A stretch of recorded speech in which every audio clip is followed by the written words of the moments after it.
Who looks at all the backlash the UK is getting for basically the same thing and decides now is the ample time to try this bill again. Charlie made a video on it, did he? Let me see if I can watch it. If I asked you to give me your ID to watch this video, provide some form of identification, what would you tell me? No. I hope your answer would be a resounding no, telling me to go eat dirt. Because that's not just like some kind of innocent, annoying question. That's legitimately just an assault on your freedom. It's an extremely scary and concerning direction the online space is heading. No longer is this just the wacky Wild West of the World Wide Web, where Timmy Turner once surfed on an email and Fairly Odd Parents. Now, it's a different time. It is actively being censored. Different. We're seeing that happen a lot. Censorship is spiraling, especially in video games, with Collective Shout getting Steam and itch. It's going to get a lot worse. It is. It's going to get a lot worse, especially whenever people like this realize they can make a change. Two separate platforms to remove hundreds and hundreds of games that they deemed highly harmful and, you know, deplorable. So they had the Visa and MasterCard come forward, threaten to pull out of them and bully them into submission. They got them in the fucking headlock. So then they just went belly up and played ball, removing all of these titles, which, by the way, was not just freaky gooner games. In itch.io's case, people have learned over the last few days, tons and tons of games have been de-indexed that didn't have... Well, it creates a chilling effect. And this is the problem, is that as soon as companies realize and these platforms realize that they could lose their payment processing opportunities, they will be overzealous in removing games ahead of time so they don't accidentally get in trouble. And that's really what the problem is. Any porn in them at all. So it wasn't just like rape and incest weirdo games. It was any game or mini games included that are just darker themes that have more like And then also, like, here's the other component to it that I don't think anybody's talking about, is that who's to... what maybe Collective Shout isn't going after all NSFW games, and they don't want all porn games banned. They only want the ones banned that are negative or detrimental to women from their point of view. But what happens whenever another advocacy group that's like Collective Shout wants all of them banned? And then they email MasterCard, and then the same thing happens then. You see what I'm saying? So, like, even if you solve this problem and you address this one specifically, if it happens once, it'll happen again. They defended cuties? Yeah, of course. I saw that. It's the same argument against more internet regulation. Well, I don't know necessarily if it is. I think it depends on what it is. But I think that government behavior and private company behavior shouldn't be graded on the same scale. You can't really make a one-to-one comparison in a lot of cases. Themes in them with no, like, sexual content. It's absurd, and it's something everyone could have seen coming. Anyone with a functioning frontal lobe could tell you that censorship is not something to be celebrated. No. When you try and target low-hanging fruit, something easy like... And I think also, like, censorship in some cases are things like we all agree with, right? Like, you know, like CSAM, like any like child sexual abuse stuff, like, yeah, get rid of that, censor that, get rid of, you know, doxing, stuff like that, censor that for sure. But the problem is that this is the real issue. It's that these people want to make their opinions the law, and they don't want to change the law. They want to have their opinions, enforce them as if they are the law,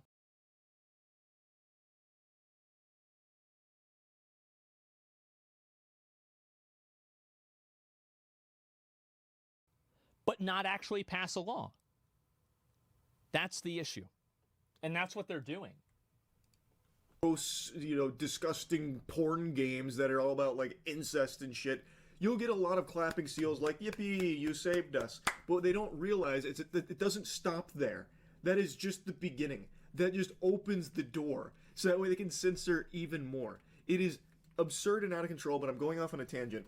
The point is, the internet is under attack in a large way across the board, not just in gaming.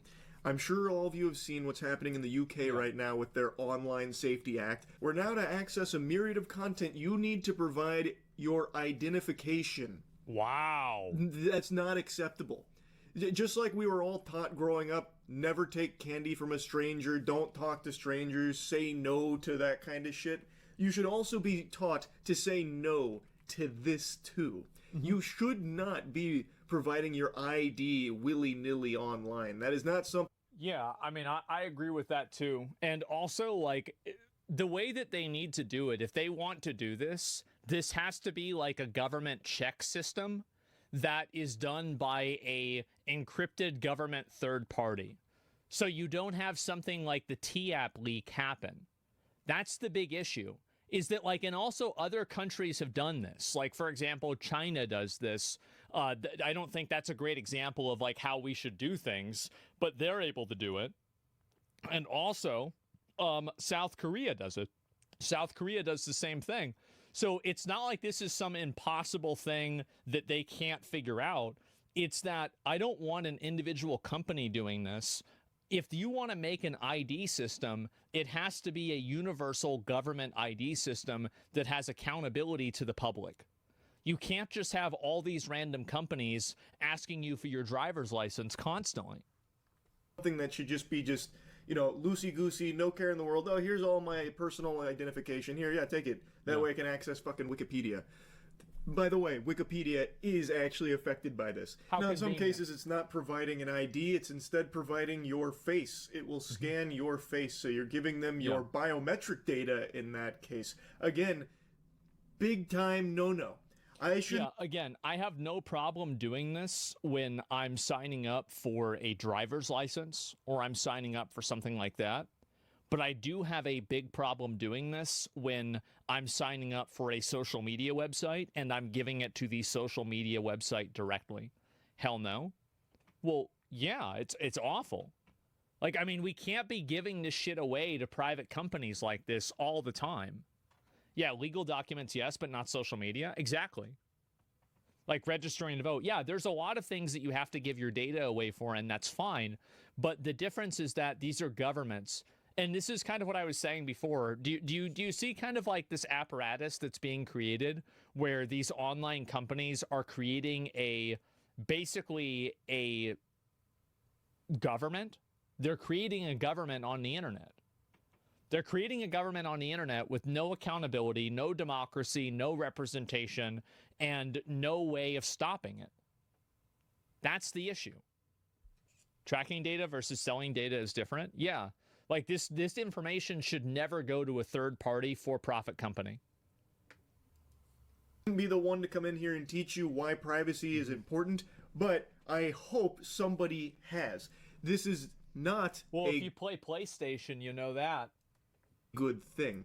So in some of these processes, it's not always required to give your full ID and your like fucking credit card statements or anything. Instead, some may ask to like scan your face and everything. Yeah. Also still frowned upon. You still shouldn't do that either. This bill was paraded around like it was some righteous, legislation that was aimed at protecting kids from accessing harmful content online, specifically porn. I'm sure a lot of you, if you've got your thinking caps on, if you're activating... Surely now all the kids are going to stop looking at porn. We're just going to do this new law, and then all the kids won't see any more porn. It's going to go away. Problem solved. Neurons can probably recognize a pattern. Problem solved.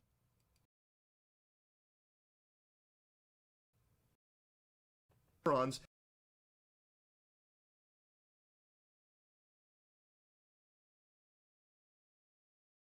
can probably recognize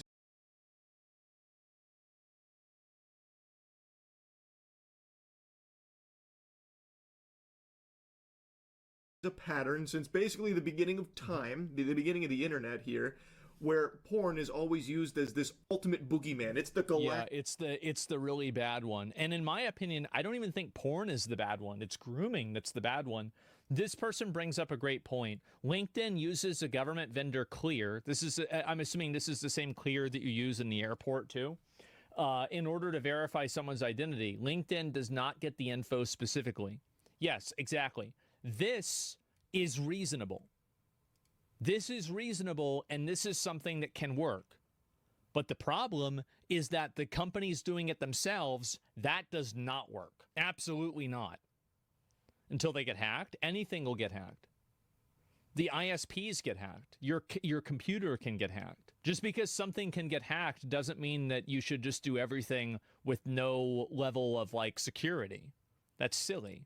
This level threat that they always have to pass legislation to combat. And to people that don't want to do any thinking and would rather have all their thoughts put into their head by the government on what they should and should not support, it sounds like a nice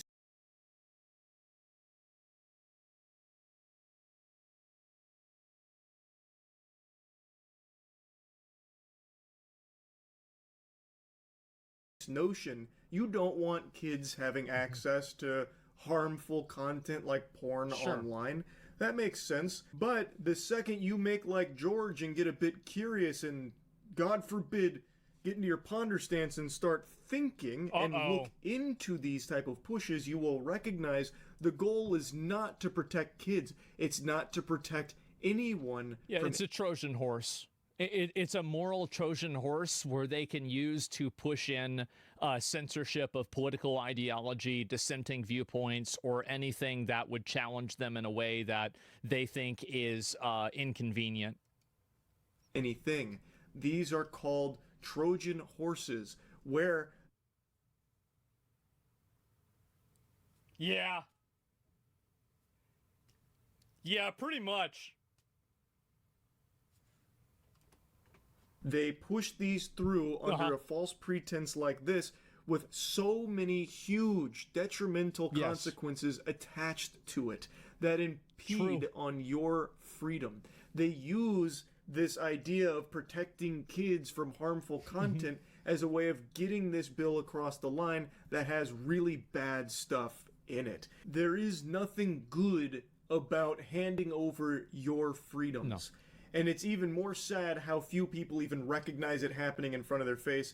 And even beyond that, even more pathetic, is the people that are happy about it, that don't mind giving away all of their personal information. Because they will sell your personal information too. This is another component that people might not realize, is that how many of you guys have ever signed up for something or given someone your phone number, and then you start getting phone calls from random places that you have no idea, like, who is this person? Like, what is this? Yeah, exactly. Like, that's why, like, the government will too. Well, the government hasn't done that yet. Or at least they don't do it very often. And yeah, every damn time. Exactly. And so, like, that's it. You have to change your number. Yeah, you have to change your phone number. It's very, very fucking annoying. When there is no product, you are the product. Well, people, they look for data, and they look for emails and phone numbers and stuff like that. And the reason why is because they sell that data and they use it as a resource. So when you sign up for, like, a free trial, it wasn't free. It cost you your phone number.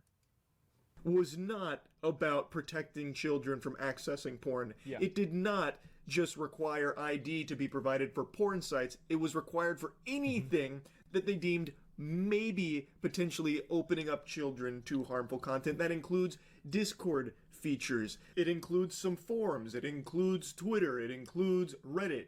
Anything that could even be moderately argued opens them up to, like, adult content or harmful subjects is hit by this, requiring them to have age verification in place. Where you I saw, like, the screenshots from the EU, and it's like you go through your profile, and it's like this picture is hidden, this post is hidden, you can't see this item, this one might not comply with regulations. Like, the entire fucking thing is it's like when the CIA releases documents about UFOs, and it says, like, the date, and then, like, the year is blacked out, and then the entire screen and the entire page is blacked out, and it says at the very end, it says did this, and that's it. It's all redacted. Yeah. Provide an ID to prove you are 18 years or older in order to grant access to that.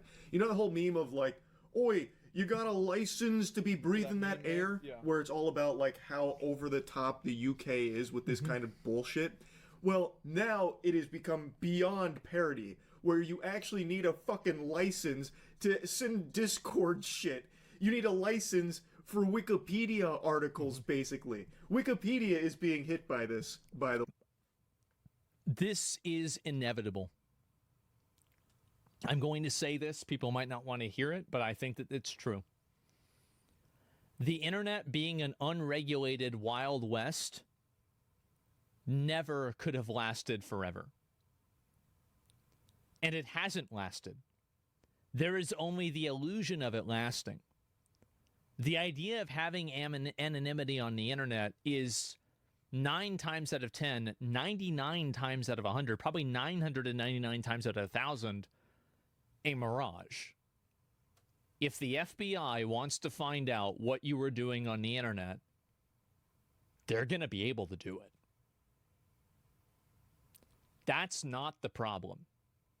The problem is private companies that are able to do this and that are able to exercise their own rules that are separate from actual laws. And also them using this as a way to effectively censor political discussion and political content. And you already have this happen in places like Iran. When the war in Iran was happening, Iran just turned off the internet. It all ended with the Patriot Act. Well, like, for example, like if you want to set up a bank account, it's pretty hard to do that without a government ID. If you want to get a driver's license, you have to verify that you are indeed a person and you're of a certain age. It's hard to get a driver's license unless you make a fake one. Like there are a million things in the world that you need to verify and check, right? And of course that's the case. The internet is not the internet that we grew up in. The internet is not an alternate reality. The internet is reality. People spend more time now on the internet than they spend in real life. So this entire idea that what you're doing on the internet and what you're doing in real life are these two totally separate worlds, that's not true anymore. It's just not. Like people are using their real names. Most people are. And you've got people on Twitter doing the same thing. People are using two-factor verification, authentication. They're attaching their phone numbers to their accounts. Nobody's really anonymous anymore. And it's not like in 2007 where it's just like random 4chan posters making, comments about Boxy. The world has changed, and it's completely changed. It's no longer, the internet is no longer an alternate reality. It is a separate reality. And it is an augment to our reality. And for a lot of people like myself, the internet is reality. Spend more time on the internet in real life. And so it's completely over. Yes, times change. And so I think that with the times changing, there will be a level of accountability that has to follow that. Because you can't have people doing business, living their lives, and doing all of these things on the internet, and then having anonymity with everything.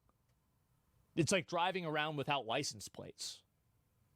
It's like doing anything else without any form of identification. You have to have something. This was inevitable. But the problem is that, and this is what Charlie's talking about, and this is the big issue. If this happens, it can also be used to justify censorship and to be overly controlling. Like voting? Yes, exactly. There's so many bad sides to the interwebs? Yeah, of course there is, right? This is essential legislation. It's not necessarily essential legislation, but it's inevitable legislation. This will happen because there is the honest question that I think nobody can really answer in a genuine way. Where is the benefit of a 15-year-old girl having and posting on Instagram? There isn't any. There is literally zero benefit and only negatives. Literally fucking zero. And I think that there are, and that it's zero at best. That's really the big problem. And that's the reason why I think these people are going to be in this situation. And they're trying to plead their case here about how detrimental this is, trying to bring some kind of sanity and reason back to the UK here in some capacity. I know this word gets tossed around a lot by a bunch of Redditors when tipping their fedora at anything they don't like. Sure. But this actually is dystopian. This is preposterous. This was never designed to protect kids from accessing harmful things like porn. It was designed for control and surveillance of their citizens. And it's being proposed in the US as well. If you thought this was an exclusive thought process just for the UK, you're very wrong. America would love to get their fingers in our buttholes as well. And Of course they would. Absolutely. And again, the people that want to do this, this is the problem. It's like always the old phrase, the road to hell is paved with good intentions. Very clearly, there are a lot of people that want to do this for good reasons, like to avoid grooming and to do stuff like that. But the problem is that those people are used as a Trojan horse to get in actual censorship. And I think that's what's happening in the UK. Because like as with most things like this, there's elements of it that I agree with. Now have the Kids Online Safety Act that has been reintroduced in late May that aims to do something very similar here.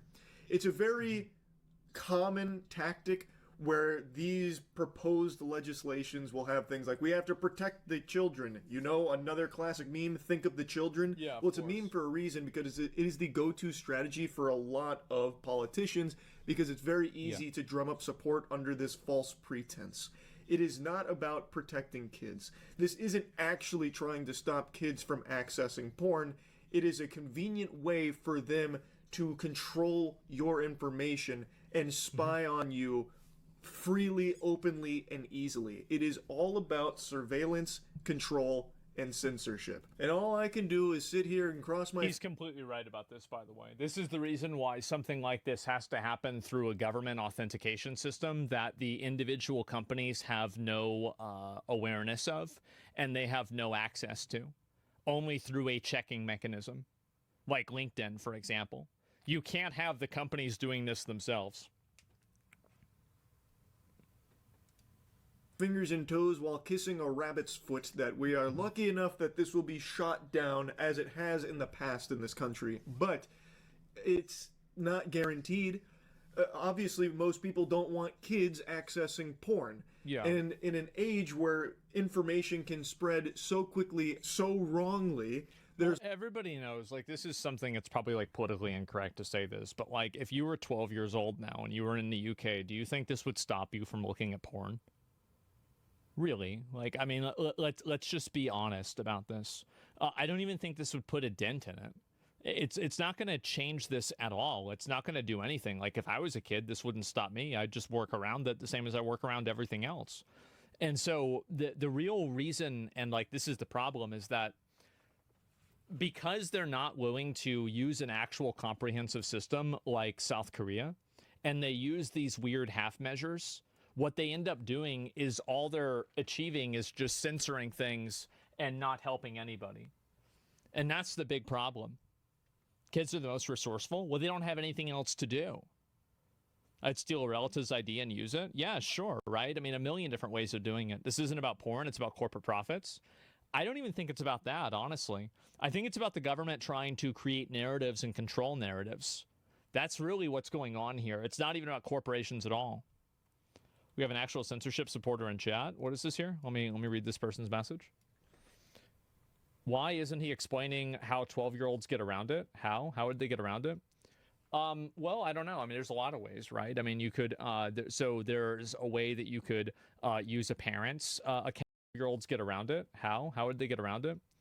Well, I don't know. I mean, there's a lot of ways, right? I mean, you could, so there's a way that you could use a parent's account. You could get on your parent's account. Like, that's what I did. Like, I mean, I just used my mom's account to go on the internet. Like, I used my mom's computer. Like, how many of you guys, whenever you looked at porn the first time, you just did it on the family computer? So, like, it's not even like, so like your parents have it, and then you just delete the history. So, like, I mean, that's one way that's, like, really obvious, right? Opera browser has a VPN built into it. Yeah, sure. I'm just saying in general. Earlier messages. And what is this here? Just relax, guys. USA think a lot of peeps London equals the UK. This is so funny to us in the UK. We think America's overreacting. Destiny is the result of accessing porn easily. We've seen the negative of kids accessing porn easily. It's essential legislation. It's old school RuneScape streamers. What is this here? I'll let this person make one more comment that I want to move on past this. That's something a 12-year-old would ask? Yeah, I mean, obviously there's a million different ways that you can get around rules like this. I mean, it's common sense. There's a lot of people that might hear the tiddlywinks about this bill, think it's doing something that it's not, and support it.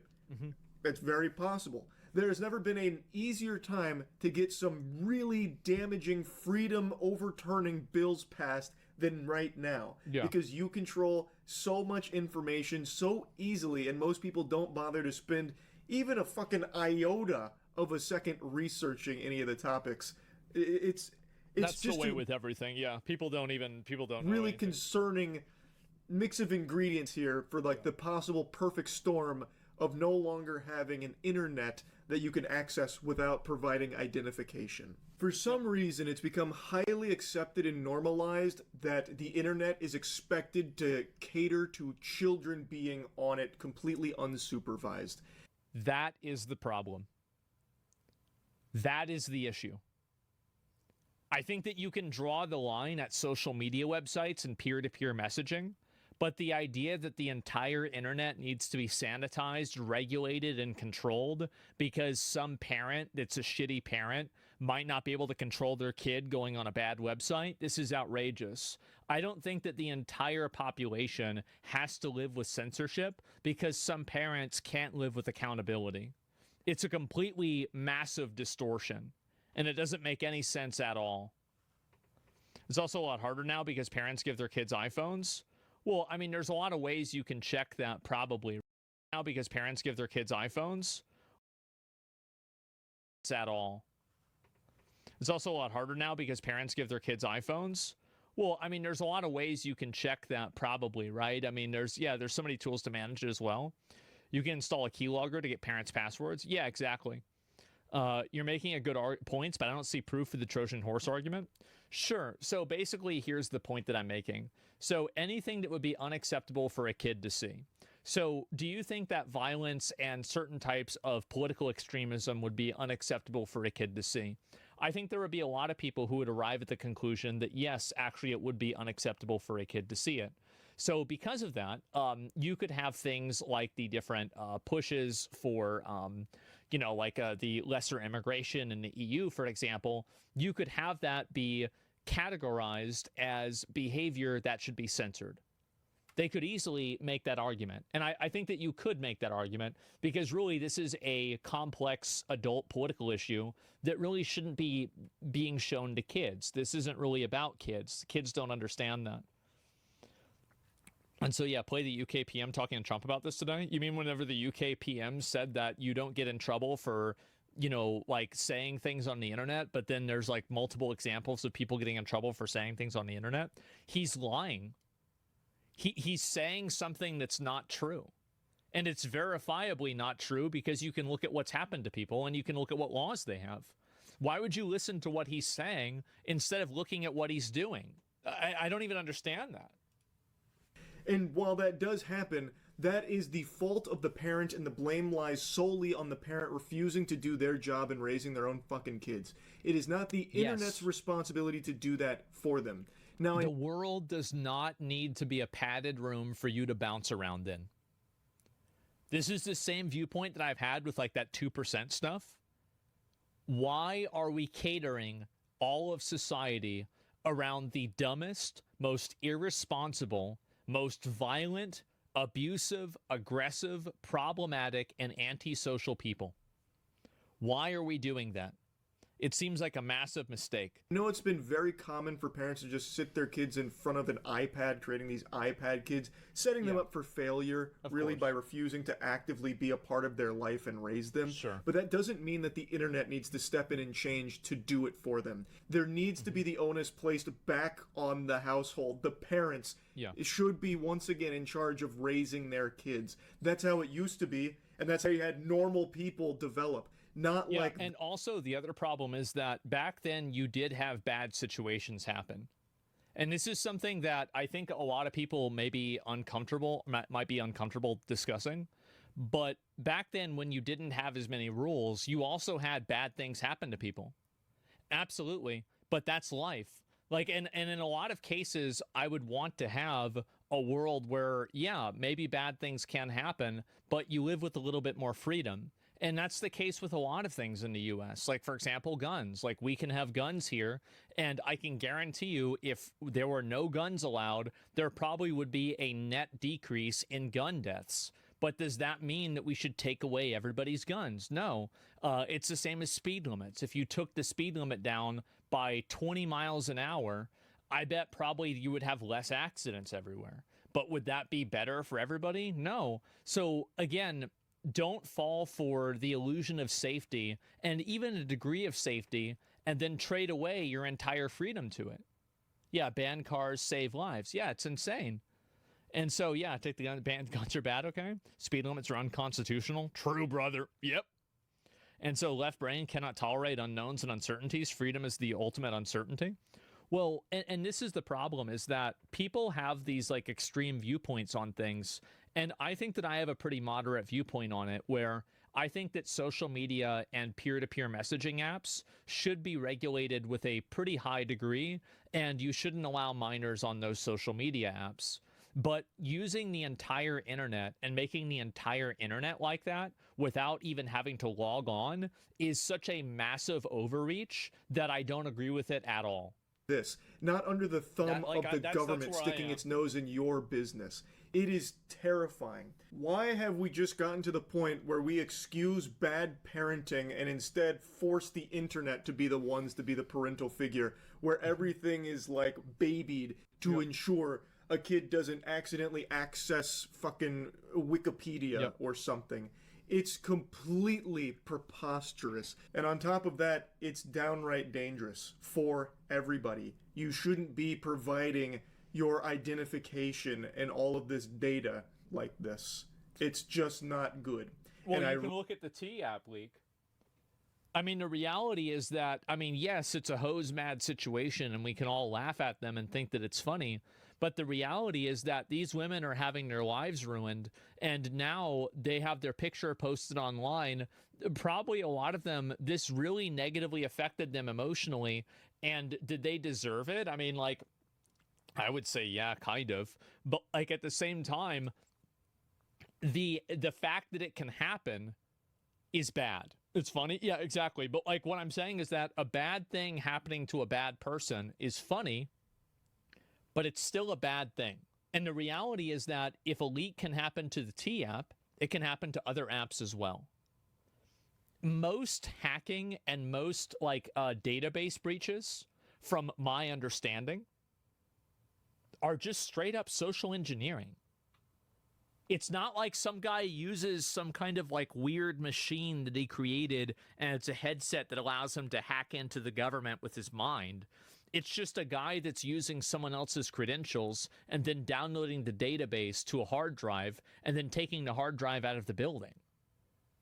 That's what's really happening.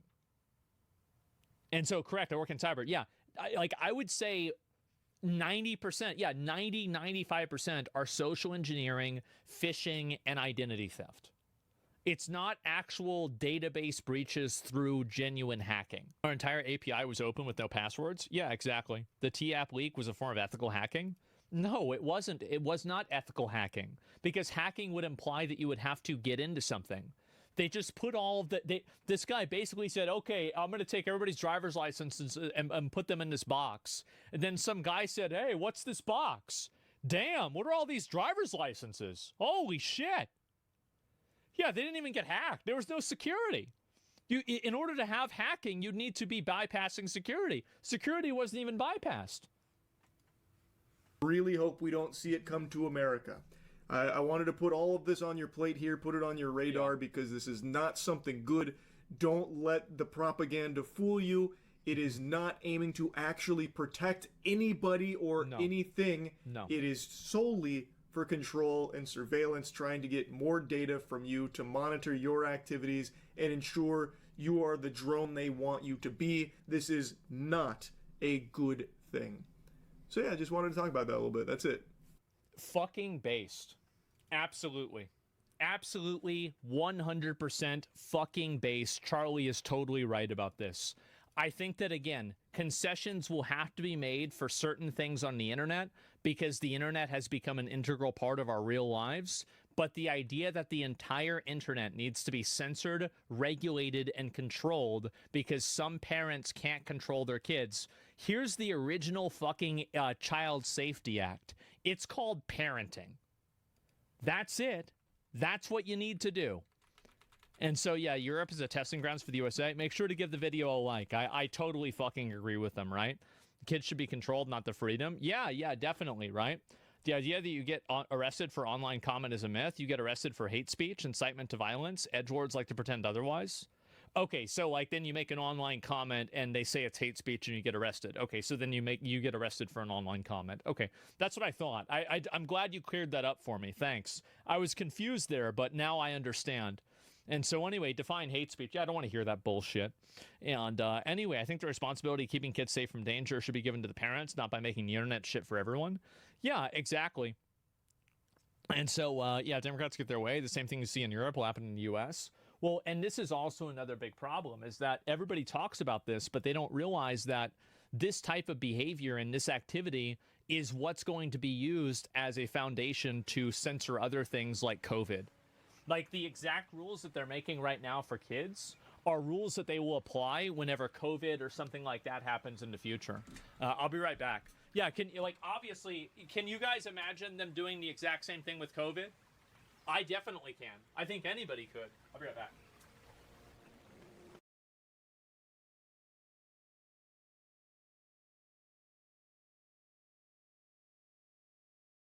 We'll watch one more video. At this point, we've talked about this so many times. And hey, guys, I know some people might be getting annoyed, but you've got to admit that it sure seems like it's been working. Because they just keep talking and revealing more and more and more about it. Apparently, there is an Epstein list, and Trump is going to give it to us. You should focus on Clinton. You should focus on the president of Harvard, the former president of Harvard. You should focus on some of the hedge fund guys. I'll give you a list.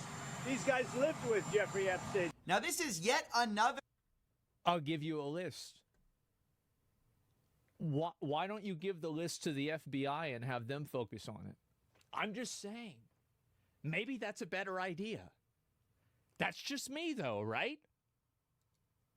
Change of the story. First, we heard that the Epstein list was covered up by the Dems. Then we heard there is no list. Then we heard the list was made up by Democrats. Now we're hearing that there is a list. You say that the To FBI... be fair, it's very clear that Trump referring to the list of people that he has, this is not the Epstein list in the form that it's going to be discussed in this clip. Yeah, obviously, like, it's dishonest to frame it that way. But at the same time, if you have a...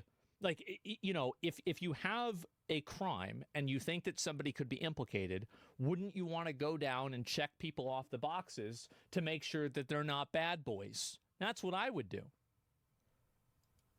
has Epstein's list. They're sitting on it. We need to release the Epstein list. It's sitting on my desk right now. The DOJ and FBI have now concluded there was no Jeffrey Epstein client list. No incriminating client list. Made up by Comey.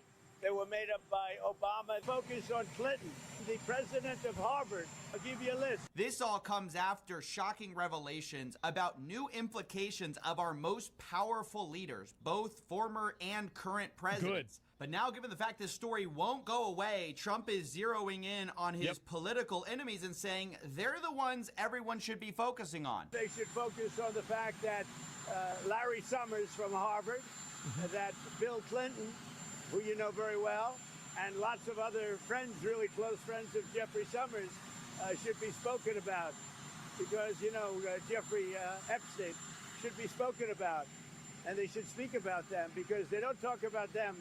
They talk about me. I have nothing to do with the guy. Now, the reason we haven't been speaking about these people is because, of course, the DOJ covered everything up, not giving any names. And, of course, people were extremely suspicious. Yeah, I mean, we need a few sacrifices. I've said this before. I'll say it again. We need to have a few people get fucking pulled up. Of this sudden change. What is but this? We want to talk about everyone. Let's be clear. No matter who they are, left or right, we want them all to go down. That's what I see. That's what I don't understand, is that people turn this into like a like this is a partisan issue. I don't think this is a partisan issue. I think this is the people versus the elites. It's not Republicans versus Democrats. I think that anybody who's convinced that there's one side that's doing all of the bad stuff and the other side isn't doing any of the bad stuff, you're lost in the fucking sauce, man. You are. Obviously, both sides are engaging in this. They were on the island. If they are in the files, we want it all to come out. That's been everyone's stance from the beginning. And it seems like Trump is finally buckling on the idea that he can just ignore the problem, that he can just pretend it doesn't exist. And now it looks like he's shifting to deflecting to some of the other people who are also seemingly implicated. Hedge fund guys, they're all over the place. You ought to be speaking about Bill Clinton, who went to the island 28 times. I never went to the island. Now, if true, that's a shocking amount of times. We don't know if Trump has special briefings that we don't have access to right now. Well, I mean, he obviously does, but like it doesn't matter because, like, again, the way he's handled it has burned the trust of the people. So before the Epstein thing, I think that people had the trust that Trump would make the right decision.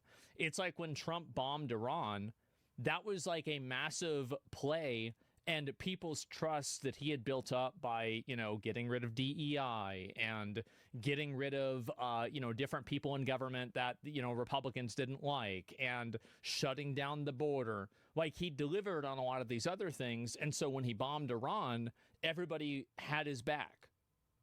I think this definitely is a massive withdrawal of that goodwill. Clinton denied going to the island. There are some people who are not going to let up support for the Iranian attack. It has nothing to do with my opinion.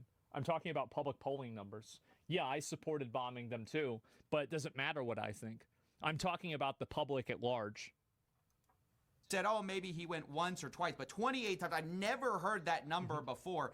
If true, I hope that comes out. I hope we get verification of that. Of course, it wasn't just on the island where these bad things happened. Oh, what a And the other surprising twist in this, where the narrative is sort of changing, is that Trump is softening his stance on this letter that he supposedly wrote. Initially, he said, it doesn't exist. I never could have written it. Now he's saying, oh, it could exist, but if it does, someone else wrote it. I don't know what they're talking about. Now, somebody could have written a letter and used my name, but that's happened a lot. All you have to do is take a look at the dossier, the fake dossier. So, seemingly, they're laying the... I don't think that that is softening language. I think that him saying that it doesn't exist and he didn't do it are effectively the same thing. Like, I do. I think that they're basically the same thing. Because they're saying both of them are completely 100%, I did not do this. I had nothing to do with this, period. That's not softening. I don't think it is. Groundwork for this Personally, birthday book to finally be released to the public, as we've all wanted. Trump is saying, look, maybe it does have my name on it, but I didn't personally write the note. Now, whether you believe that is totally up to you, but this is such a shocking change in stance from how they've been treating the Epstein files. Previously, we were literally told, look, there's nothing we can charge third parties with. There's no evidence we have on anyone. Now, the Trump administration is meeting privately with Ghislaine Maxwell. Supposedly, there's 100 new people she has mentioned. And Trump is mentioning evidence that he says they have, or some knowledge he says he has, of Clinton being on Jeffrey Epstein's island 28 times. That's a lot. If true, is like so incredibly damning. And these people... It's damning, but it's not condemning. Like, it's not for sure. Like, I wouldn't say based off of that, like, Bill Clinton is 100% like a weird pedo rapist. I don't think any logical person could not make that conclusion. But I sure think that you definitely need to look into it. It's not proof, but it sure is a fuckload of evidence, isn't it? People should be locked up. The problem is, of course, it cuts both ways. Let's be real. If you're going to implicate one person, you have to go after everyone. Now, Trump was asked if he was ever briefed on his name being in the Epstein files. Of course, it was reported by the Wall Street Journal that he was told, and that's when he started. How many points on a graph do you need? I think that you need at least 29. You need at least 29 points on a graph. 28 is just like, I don't know. I mean, it could go either way, right? But 29? Oh, yeah, for sure. Being very weird about the Epstein files, saying it was all a hoax. He once again denies it, though, saying he wasn't. And again, by the way, I think it's cause for investigation. And I like, all I'm saying is that I wouldn't, like, I'm not assuming he's guilty. If you want my opinion, I think he's guilty. But I wouldn't want the government to function that way, right? That's my, I think that he is, but you still have to figure that out. Files ever No, I was never briefed. No. Now, we have really good reporting on the fact that this seems like a blatant lie. The White House barely even denied it, and the DOJ didn't deny it, so this seems to be just a blatant cover-up as Trump appears to be deflecting onto other people, which, again, we should focus on those people as well, but we can do both at the same time. We should be talking about all of these people. Now, in light of recent talks about Ghislaine Maxwell getting pardoned, stuff like that, Trump is... In my opinion, I think they 100% should pardon her if she can give out names and evidence. It's just a trolley problem to me. If she can condemn and implicate 5 really powerful people, it's absolutely worth giving her her freedom in order to do that, because it's a greater good.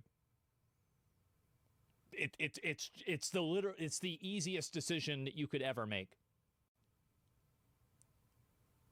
Yeah, I mean, it's easy cost benefit. Yeah, like that is the logical thing to do.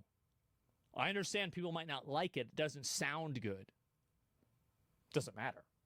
It is good. There's a lot of things that don't sound good, but they are good. What if she's pardoned to lie? Well, of course they wouldn't pardon her until they confirmed it. It's not like she'd just give out the names and they'd let her go. They would have to figure out whether it was true or not, and upon finding out that it was true, then they would pardon her. That's what I would obviously be okay with. Disagree completely. Well, and I want to pull up one person, just real quick. Why do you disagree with this viewpoint?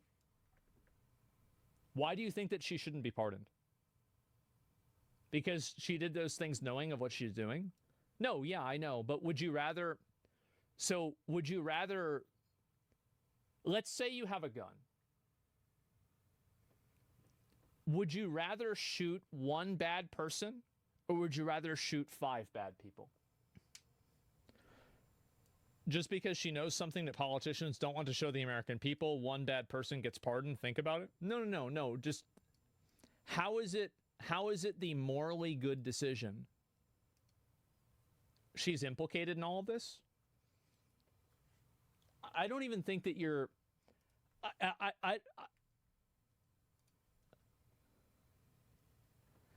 Let's just move on. Now said it's not the time to talk about pardons yet, although once again, he doesn't rule it out. And then he says that if you're going to talk about Ghislaine Maxwell, if you're going to talk about Epstein, talk about Clinton, don't talk about Trump.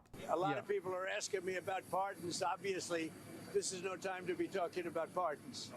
But a lot of people have asked about pardon. This is just not a time to be talking about pardons. Todd will come back with whatever he's got. Somebody says I'm getting gaslighted by these Andes. I'm not getting gaslighted. It seems like a lot of these people they can't gaslight. That's not what's happening. You're making a very big thing over something that's not a big thing. You should be talking about, if you're going to talk about that, talk about Clinton. Talk about the former president of Harvard. Yeah. Talk about all of his friends. Talk about the hedge fund guys that were with him all the time. Don't talk about Trump. Well, how about we talk about everybody, all of you guys? Because while Trump tries to separate himself and say, oh, you can't talk about me, you got to talk about all these other guys, it just seems like we should be talking about everyone. And also, by the way, I think it's fair to talk about Trump more because he's the active president of the United States. And the active president of the United States being potentially incriminated in one of the worst things possible could put his position at risk, and it could compromise his integrity and his ability to make decisions through blackmail. That's the reason why it is much more important and much more prescient that Donald Trump is discussed than Bill Clinton. Like, obviously, they should both be discussed, but one of them is an immediate, direct, instantaneous problem that could have consequences. Bill Clinton isn't doing anything. He's probably in a nursing home at some point, right? Like, he's done. Don't you think he's already been blackmailed? I don't know if he is or not. But what I'm saying is that I don't think it's fair to say that all of these people are equal. Prince Andrew doesn't have the same type of social capital and political power that the president of the United States does. And neither do any of these random retards that run hedge funds. Like, yeah, obviously they're really powerful, but compared to the president, they're not. in the Epstein files. And now, as the White House softens its approach on the complete denial and shutting up of the Epstein files, now the goal is just to distance the president from any liability, which is why Ghislaine Maxwell's private meeting with him is so concerning. Today, the president was also asked about whether he was part of the decision for the House Republicans not to release the Epstein files. He says this is just conspiracy theories. Did you ask House Republican leaders to not vote on the resolution about releasing the files? I was never involved in that. I'm focused on making deals. I'm not focused on conspiracy theories that you are. Once again, this is kind of a funny idea, being that this administration and the surrogates are part of the people who pushed this whole thing from the very beginning. It's really strange to me. These people wanting to play defense for Trump, and all the people, the 100,000 documents and thousands of hours of videos are really going to go down with those people. I don't understand why you can't just be against the behavior in general and want to see justice be enacted regardless of who's implicated or not. Like, this is like one of the worst things that a person can do. And I think that, you know, you owe it to the people that are the victims to try to act in their best interest to help them. Like, that's what I think.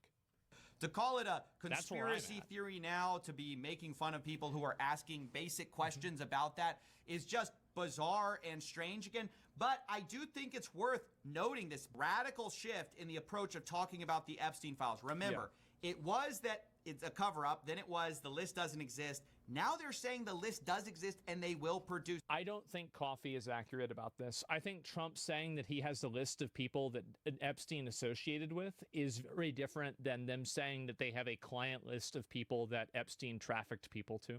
I think these are two different things, and they're two separate lists.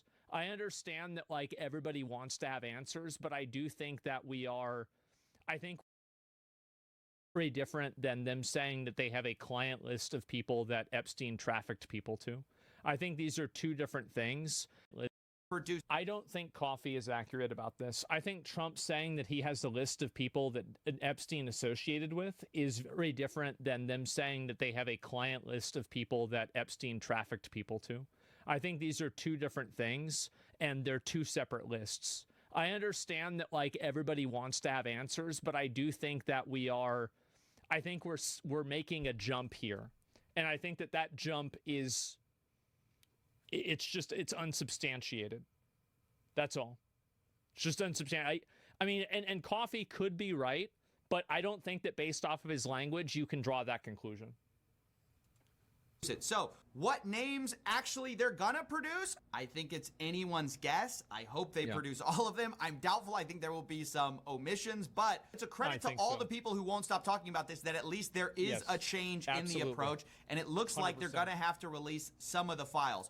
We need at least some human sacrifices, okay? At least like 5. Like, I think 5 minimum. Like, really? I mean, are we not even going to get 5 sacrifices? What a fucking scam. What a fucking scam. It's not fair. Yes, blood for the blood god. Exactly. I'm so mad. And so that's what I think, man. Now I'm questioning his crypto videos. No. Coffee feels very strongly about this. I support him and I agree with him. I understand that there's a lot of people out there that are saying that, and I'll link you guys the video. Make sure to give it a like. I love CoffeeZilla. This is his second channel, so a lot of you guys might not be subscribed to it. Make sure you are. Voidzilla. And so, yeah, I mean, again, stop saying that you're going to get banned. No, I'm only talking about people that I don't like, which is okay. He ran on this. There has to be sacrifices. There have to be. Yes. There have to be. Who is he blackmailing? I'm baffled that so many innocent people in law enforcement can just sit on this information. How does it not weigh on their conscience? I don't know what's happening. And I think that the more people that are implicated, the less I believe a conspiracy. Because I think that, again, like, how many times do you guys know that there's some sort of, rumor going around, and before you know it, everybody knows about it. So I don't necessarily really believe that entirely.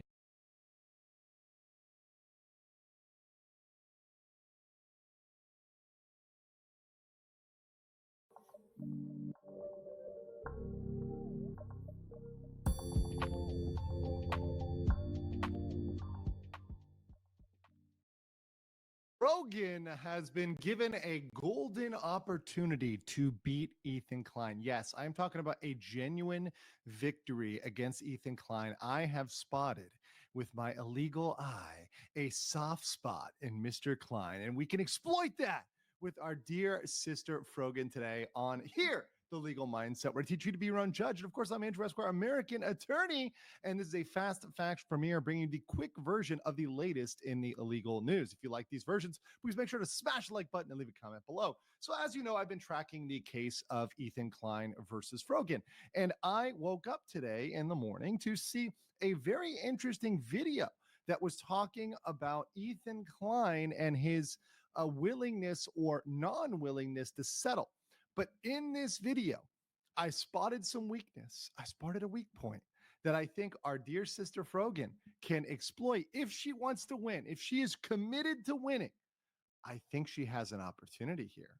And I think now is the time for Frogie to strike if she can exploit this. So let's watch the video, and then you guys are going to see exactly what I'm talking about. Does she think that she can give me that money and use it to give it to me in a settlement? That would He's talking about the money from her legal defense fund. So both, Casey Trons, Denham, Frogan, they've all raised this settlement money. And at this point, yeah, they've got some money, but it's not that much money. The money that Ethan Klein will recover from the lawsuit is more than any of their legal defense funds. So just so you know, and also he's going to end up paying his lawyer more upfront than even in their legal defense fund. So in terms of money, that money in and of itself, probably not the most compelling thing. Just throwing it out there. Be the ultimate irony for all these people that donated is if she just takes all of it and gives it directly to me. Would you accept that? Yeah. I mean, she owes me more than that, though. She owes me more than that. Okay. I'm garnishing. All right. Well, so when he says garnishing, what he means is he wants to either garnish her earnings or garnish her going forward or garnish her videos, so that's saying that the money that is in those funds is not enough. He's going to want to inflict pain upon her over time. And that's something that Frogie probably doesn't want. She probably, listen, sis, you probably don't want that. You don't want this looming over your head for the rest of your life, where you've got this guy Klein, this super villain. Like I said, he's like Dr. Evil's cousin here, right? You don't want this guy in your life for 10 years, 20 years, taking every single penny that comes in, right? If you can get rid of this guy in one clean cut, I would say do it. And I would say that is a win. That's a huge win. So let's see what he says here. You might have to negotiate it out a little bit, but there you go, Frogan. There's your get out of jail free card. Honestly, all you have to do is just rip off your fans. I had space in my heart to let her off with like creative settlement offers and stuff. Sure. But at this point, I think I'm not settling for. Okay, so here's the weakness, guys. Did you see that? Did you hear that? Words are important. He had space in his heart. He has a heart, Frogan. He has a heart. Let's exploit that heart. Let's exploit that heart like all lawyers do. We use your weaknesses, including your emotions, your human emotions. We exploit those. See, many people put too much on trial, but settlement has so much power and so much tactics. And while I will admit that I do not have a long trial record, although all the cases that I attended to a trial and that I was on the case, all the cases I won, I have a 100% win record. But I did far more, countless settlements before you get the trial, before you even sue. You settle and you handle the issue. You negotiate it out. That's how big boys and girls do it. That's how businesses do it. That's how governments do it. They handle it before it goes to court. And that's the real win. That's the win that even most lawyers don't want to talk about because they don't profit as much. But if we're being honest, the win is not going to court. And so he said right here, he would think about creative solutions. That means that it's still a possibility. If there's a creative legal solution, he's open to it. Let's listen to the rest of that, but that's a very key part. With any of these people, I'm coming for the maximum damages. She reached out and actually played was amicable and fair and not turning this into some silly, pointless, wild goose chase, just wasting time, then I'd be a lot more amendable. By the way, I want to be fair. Because I picked on Hassan for not knowing the word vexatious litigant. And I want to be fair. People think I'm sympathizing with Ethan. I'm going to call Ethan out now. The word is technically not amendable. It's actually amenable. That's actually the correct word. But I know why he said that amendable, because he means, hey, I would amend my way of thinking and able to amend, right? So amendable, but it's actually amenable. Anyways, that's neither here nor there, right? But just to be fair with language for the both of them. To alternative Hear settlements. that, Brogan? There you go. I'll give you a little tip, Brogan. Who fucking who? You just tell Ethan that he's funny. She did say that recently. I know, Honestly, and I dude, remember how you I will reacted. say And I'm Ethan just is really saying. See, Ethan is warming up. Ethan is not. Perhaps the Grinch still has a little bit deep down inside, and you can exploit that. That's what we do. Don't tell anybody. No one's going to watch this video, right? We're not going to tell anybody, but we got to exploit Ethan Klein's weakness. Let's do it. Let's exploit him. That's where you hit the settlement. funny sometimes. It didn't save her though.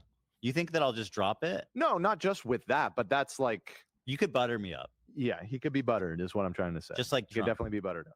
He's the greatest, the funniest podcaster alive. I hope you get PTSD. See, he's open and he can be buttered. So what do I have, guys? Of course, I have a PowerPoint on how we butter up Ethan Klein and how we get the settlement win. Once again, this is part of legal strategy. This is very important as part of legal strategy on how Frogan can win and how Rogan can butter him up. So what I think Ethan Klein is like now, he's got a little bit of softness left. When you go to court, that hardens up. And he's about to get into discovery and get really hard. When you're in the middle of a court case, you are hard. You are not willing to, bend or, whatever else. It's just throwing knuckles. You've got money invested. You've got this opportunity cost. You've sunk so much money and you feel like you have to go to trial, right? The further you get down, the worse the settlement is going to look and the more you're going to have to give him if you wanted to get him to back off because you've made him go so far. So right now, while he's soft, and I use the comparison of the great Levantine food, right? Which I really hope could bring people together more than separate them of hummus. Really hummus can bring us all together. I mean, if you're a friend of hummus, I mean, how can you not be a friend of me, right? It's just a really uniting factor. He's like hummus that's been in the refrigerator for 2 or 3 days. You guys know what I'm talking about. You can still eat it. It's still soft. But if you leave that hummus in there for a week or 2 weeks, it's like a rock. It's hard. It's not good. You can't eat the hummus after 2 weeks. Don't eat the hummus after 2 weeks, okay? It's not going to work out well for you. So, like I said, he legally is right now 2 or 3 day old hummus. You don't want to let that hummus get too old. So, what are the facts we got to know about this? First of all, guys, listen, winning is not going to trial. Most cases do not proceed to trial. Less than 3% proceed to trial. If you go to trial, you are a loser. You are a loser. In the eyes of the winners, in the eyes of the real people who are in business, you are a loser if you go to trial. Everyone in trial is a loser. This is a battle between losers. It's a battle between lolcows. It's a battle between people that are absolutely at their worst position ever. If you have to go to trial and you cannot find a way to resolve something without suing, it's really, really, really not the first option you should make. In fact, 97% of cases settle rather than going to trial, right? Trial is a huge tax on your finances, mental state, personal life, right? It's not something fun to go to. Like trial and going to court, you're kind of a loser. You really are. And settlement is an art. It really is an art form. And good lawyers, the ones that get paid a lot of money, are really good at settling and really good at negotiating. Those ones are worth their weight in gold. And if you settle well, you win. Now, I just like the happy Jabba the Hutt. That's just coincidental. I mean, I'm a Star Wars fan, right? So let's talk about the offer being sweet.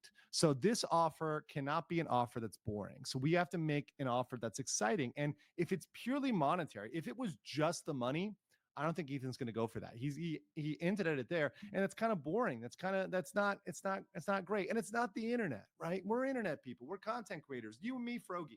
You, me, Ethan. We're all content creators. We got to make it spicy, right? We can't just do the regular, dry, boring boomer stuff. We got to do stuff. And by the way, I love my boomers. You guys are great.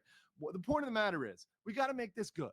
So I don't think it can be money, and it also can't be anything he's going to get as part of the lawsuit, because Ethan is already going to get things like the Discord and Reddit communications. He's going to get the emails, the texts, the phone calls, the confessions, because these mods, they're going to have their whole identities revealed, all of them.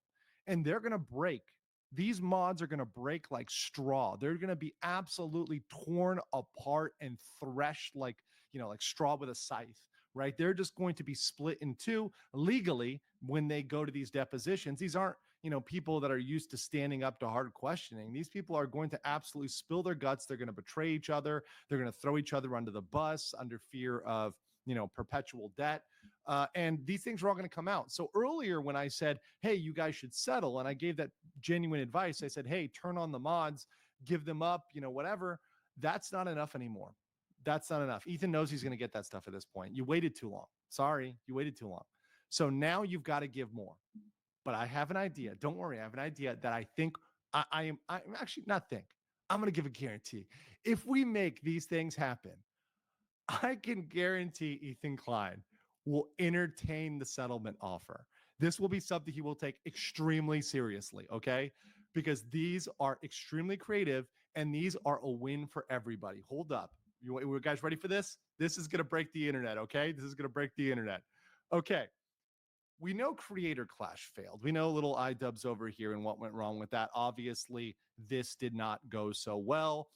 And a lot of people backed out. Absolute disaster. I'm still waiting to see if iDubbbz is going to need a family law lawyer anytime soon, because that's going to be a heck of a messy divorce if it happens. But that said, there's now a gap in the market. There's now an event that was supposed to happen that's not happening anymore, and that could happen. And once again, celebrity boxing. And this thing is actually really big for legal settlements. Adrian Peterson, this is Adrian Peterson, famous running back, and he actually entered into a legal settlement. So he settled a case by going into and agreeing to a celebrity boxing match. This is something I have seen with high net worth individuals that are in a tight spot and they agree to a celebrity boxing match and they get out of the situation. This is something that is not novel. It's not new. It's actually been done over and over again. And this could be something that, once again, think about that. Ethan Klein's creator settlement crash, or copyright. Actually, let's call it copyright crash, right? Let him run it. Let him get the profits off of it, right? So he's able to get the profits off of this, copyright clash event. It's going to be a huge thing, right? Now, who's going to be in it? Well, I've got two different options for you. And I think these are spicy options, Rogan. And I think if you're able to get them, you're going to be off the hook. And heck, if you, Denims, and Caseytron work together, maybe all three of you guys are ring girls. And I'm not saying inappropriately. I mean, you can keep it appropriate, but whatever, work together, you could get off the hook. Here's my ideas. Okay. My first idea is, okay, look, you can box yourself, because obviously some people might think there's religious restrictions, but this is Tina Rahimi. She competed in the Australian Commonwealth Games, 2022 Commonwealth Games, right? So Frogan is able to box if she wants to. There's precedent, right? There's no religious kind of exemption for that.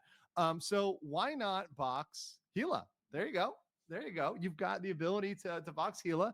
That would be one, right? One-on-one, there you go. Now, some people might have a concern here because there might be a difference in like height and weight class and et cetera, reach. So it might seem kind of unbalanced.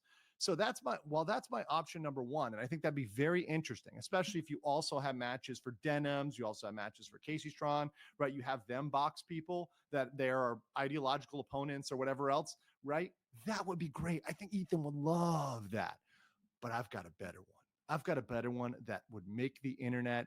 It would sell it. Ethan would make bank. He'd be lying like Scrooge McDuck in a tub of gold. And this would just be the internet thing for the entire year. I mean, this would be it. Obviously, you got to talk to the prophet, but I think we can get him to do it. Yes, that's right. Sam Hyde. And of course, the great Hassan Piker. If we can make this happen, I think all of the cases get settled. I think this clash of two Titans, which by the way are almost in the same weight class. They're pretty much same weight class, just about, roundabout. I mean, Hassan might have to bulk up a little bit, and Sam might lean down a little bit, but they're pretty much the same weight class and height. So it's a very, very, very fair match, extremely fair match. except for the fact that Sam has a far longer boxing record. So Hassan would have to actually practice boxing instead of just, like himbo lifting. But that aside, right? If he's able to actually do that, that would be great. And I think it would sell Bank. And because of that, because the sheer money, and of course, Ethan Klein still likes an insane amount of money, and the hilarity of this situation, I have no doubt that Frogan could win and settle. Let me know what you guys think in the comments below, and I will catch you on the. Are you guys enjoying the stream today?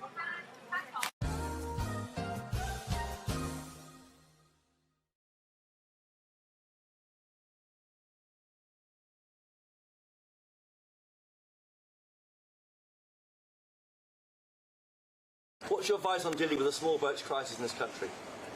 The small boats it's crisis. About the boats coming over the channel, so we're taking a lot of action to stop people coming over the channel who shouldn't be here, stopping them coming in the first place. Well, look, immigration is a...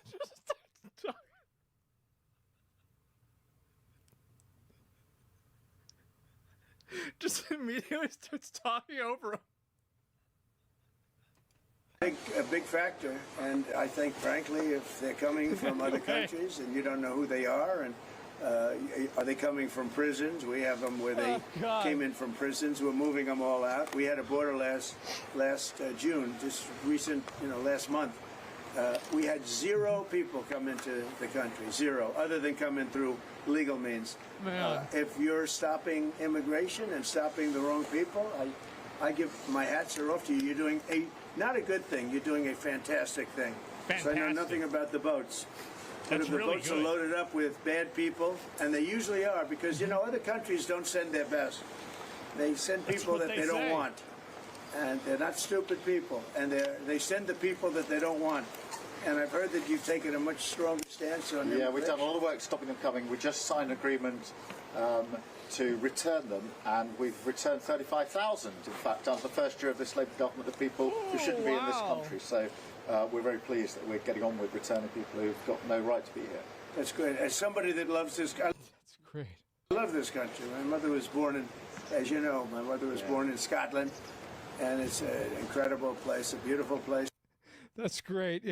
Anyway, it's passive aggressive. I know. Out of 200,000, what's he on about? I don't know. I mean, again, he is that guy is just.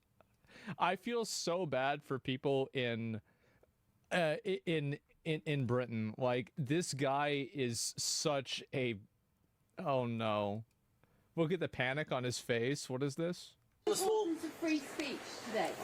Well, free speech is very important. I don't know if you're referring to any place in particular, perhaps.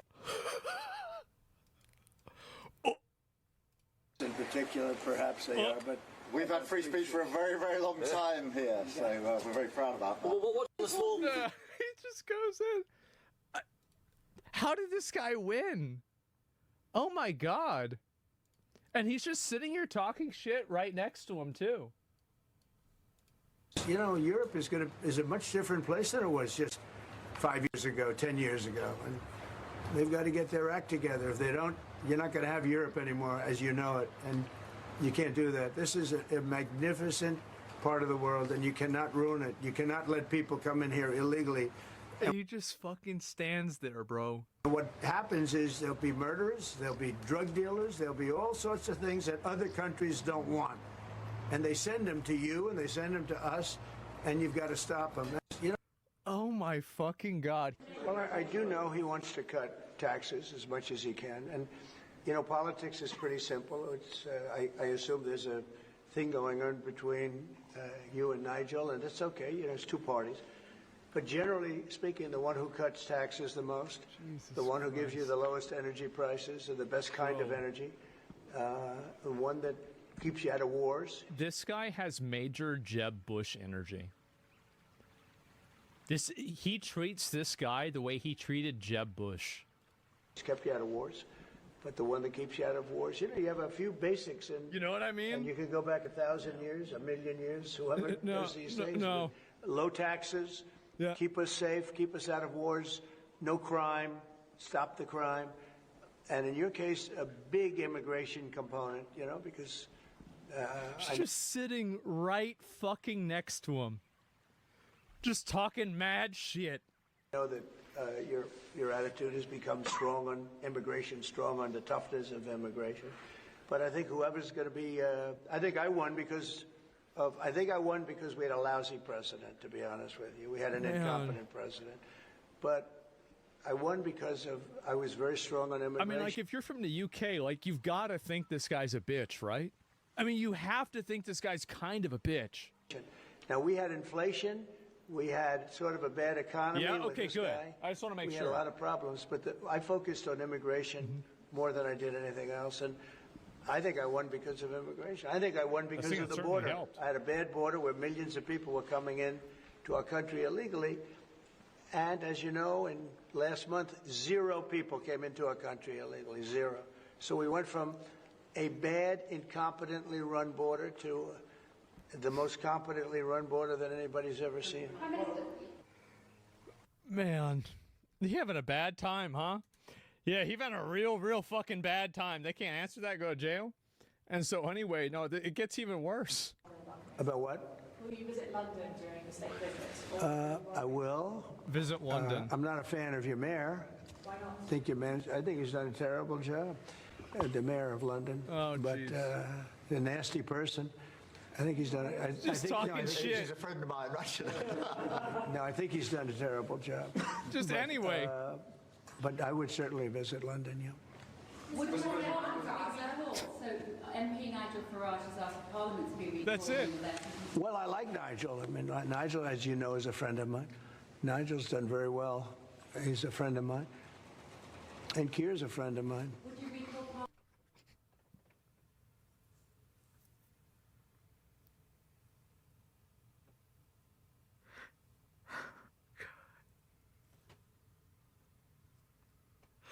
Oh, God. So that Oh, fuck, man. It's so full of shit. I know. the president makes it look easy dealing with illegal migration. You must be envious of his record in such a short period of time. Well, I think we've been discussing.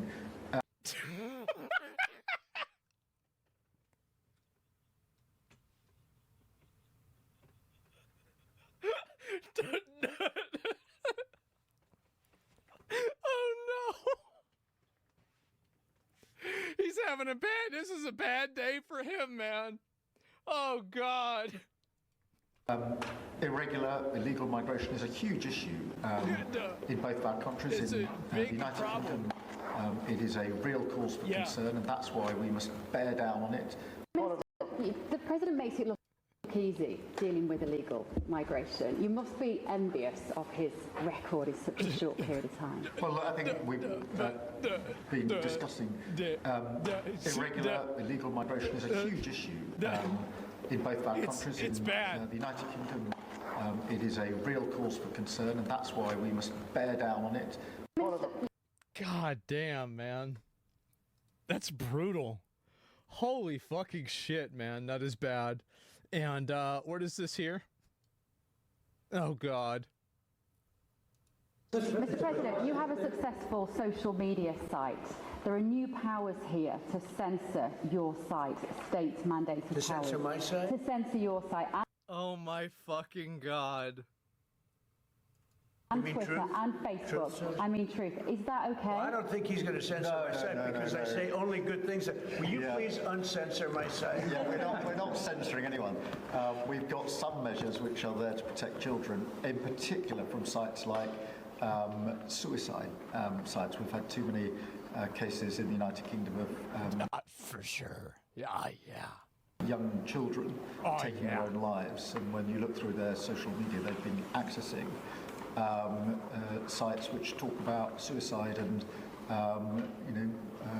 encouraging, if you like, children down that road, and that is what we want to stop. Nothing about censoring free speech. But that treats all adults like this children. This country is the proud. But that can treat all adults free like speech children. in this country has been for a very long time. We're very, very proud of it. Bro, this guy is such a bullshitter. It's insane. Oh my God. I love this.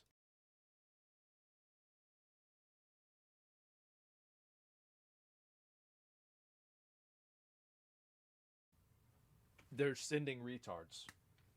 That's what I was gonna say. They're sending retards. That's what I was gonna say. They're not sending their best. But how can people be that stupid? Because people like that, you have to understand, is that people like that are like very, very low intelligence, but they don't know it. So what they do is they come up with these like, like if I don't think about this at all, it makes sense. Like gotchas. Those wildfires that recently hit Los Angeles, a lot of their fire trucks weren't in service as they just laid off the civilian employees responsible for the upkeep and maintenance of those vehicles. As Los Angeles continues to decimate their ability to enforce a law, citing finances. Which is awfully interesting, as the LA Times just reported 2 days before that the city council approved $250,000 for the city attorney to bring in an outside legal team to respond to the Trump administration, ending. How is it that you have a fucking... So if they have all this illegal alien labor and they're constantly running a deficit, doesn't that kind of prove that the whole idea that these illegal aliens are like helping the economy? Like, either they are so astronomically retarded that they have this massive advantage that they still can't manage to overcome, or maybe having a bunch of illegal aliens that can't even speak English in the country doesn't actually increase the economy. I don't know, guys. I wonder which one it is. And actually, wait a minute. No, I don't. We don't have to choose. It's obviously both. Their article with, they have been willing to detain and deport people that are here legally. I don't think I've seen a single instance of this, and let me know if you have in the comment section, but it just seems to be more of this fear-mongering that only reinforces the idea that local residents need to protest the feds, which will only dig them deeper into debt, forcing them to lay off more police officers to keep the citizens safe, with seemingly unlimited amounts for attorneys to keep themselves safe. And again, who does a city expect to pick up the check? You, the average citizen. As Mayor Bass did a press event cleaning up some graffiti in her $100 Nike.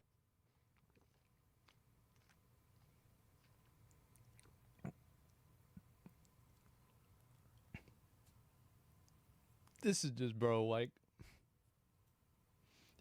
The thing is that, like, whenever Trump worked at McDonald's, like, you think about the aura that came from that versus her doing this. This is just fucking sad, bro. This is pathetic, bro. Oh my god. He dunks, but then the residents were upset and also, to receive. Yeah, don't you have a power washer? Yeah, exactly. Like, you just go over that with a power washer. Should probably take off the majority of it right there. An email asking them to give up their Saturday to volunteer to clean up the city after they let the rioters destroy it. As even after the riots ended, they're still vandalizing their own community to fight ICE. Wait, what is this? It's ended, they're still vandalizing. Fuck Trump, fuck ICE, fuck their own. Fuck ICE, ICE. You ran out of room for the third one, didn't you?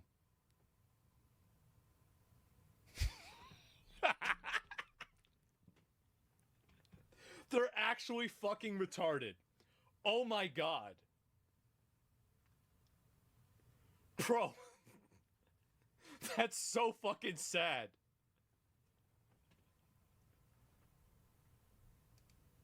Community to look at that. Fight ICE. It's insane that none of this is actually effective in pushing out the feds. The city has just taken this bizarre position of defending the destruction under the assumption that the regular citizens will pay the tab, as the most outrageous aspect of this broke city is a rent freeze for immigrants. Labor unions are joining forces today demanding action to protect Angelenos against immigration raids. The local SEIU 721 labor union, along with crew and the tenants union, are don't take our slaves. No. No, please don't take. Who's gonna clean the house? Oh no. This is so fucking bad, man. Oh my god. They're tenants? Yes. Asking the LA City Council to pass an emergency protection to help families who may face eviction due to the immigration rates. The unions say many families may not be able to cover rent due to a family member who may have been taken by ICE, or who have family who may not be able to leave their homes due to fear of kidnapping. The groups claim Latinos make up majority. I like how they use the term kidnapping. It's like, yeah, guys, no, that's called being arrested. It's called being detained by the police. I know this sounds crazy, but that's what happens. They're being kidnapped. Yes, it's so disingenuous. It is. Majority of renters in the city of LA. Nowadays, I mean, you don't know who's a cop, who's an ICE agent, now who's a bounty hunter. Now, I can be dressed as a cop. Exactly. And just go kidnap people. No matter what you're legal. When has this happened? They're being disappeared? For sure. As someone that lived in LA during the lockdowns, I despise this, as at the time I was furloughed from my job, where basically I had the option to not pay rent and not get evicted until I got my job back. But even though I struggled, I still paid it just to not have a huge payment at the end, not knowing the city would essentially forgive the rent debt and settle with the landlords, meaning I just wasted over $10,000 from my own bank account and countless more as the city's funds would go to paying off my neighbor's rent. Now I have... This is a very, very good lesson. We had this happen too. Never pay your bills, always default, never answer the phone calls, actively obstruct, take out credit card debt, pay it with other credit cards. When they call, tell them you're not there. Just, this is what my mom, bro, she would be $90,000 in credit card debt, $20 in her wallet. And I'm like, we gonna get Taco Bell? She says, yes, of course. Hell yeah, we're gonna get Taco Bell. We're fucking rich. Did you ever pay off? No. The thing is that she got away with everything. She got away with all of the debt. She got away with all of the default payments. She got away with all of it. City, and good riddance as they're about to do the same thing again, digging themselves deeper into debt, on top of the new debt they just requested. City Council authorized a $5 million loan to help pay overtime for LAPD officers working around the clock during recent ICE protests in downtown LA. Officials say the city of Los Angeles has already spent $19.7 million in response to the protests, with nearly $12 million of that money paying for overtime for the officers. And correct me if I'm... What retard even does this? $1 million of that money. We're gonna light a cardboard on fire and then it's gonna light the car on fire.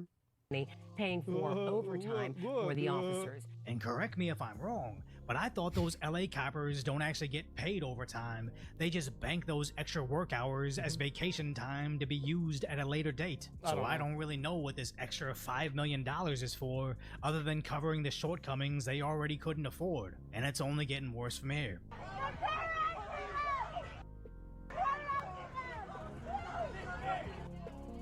This is video from 9th and Spring this morning, and it sure looks to the layman that those LAPD officers on scene are at least helping the operation as those federal agents took people into custody.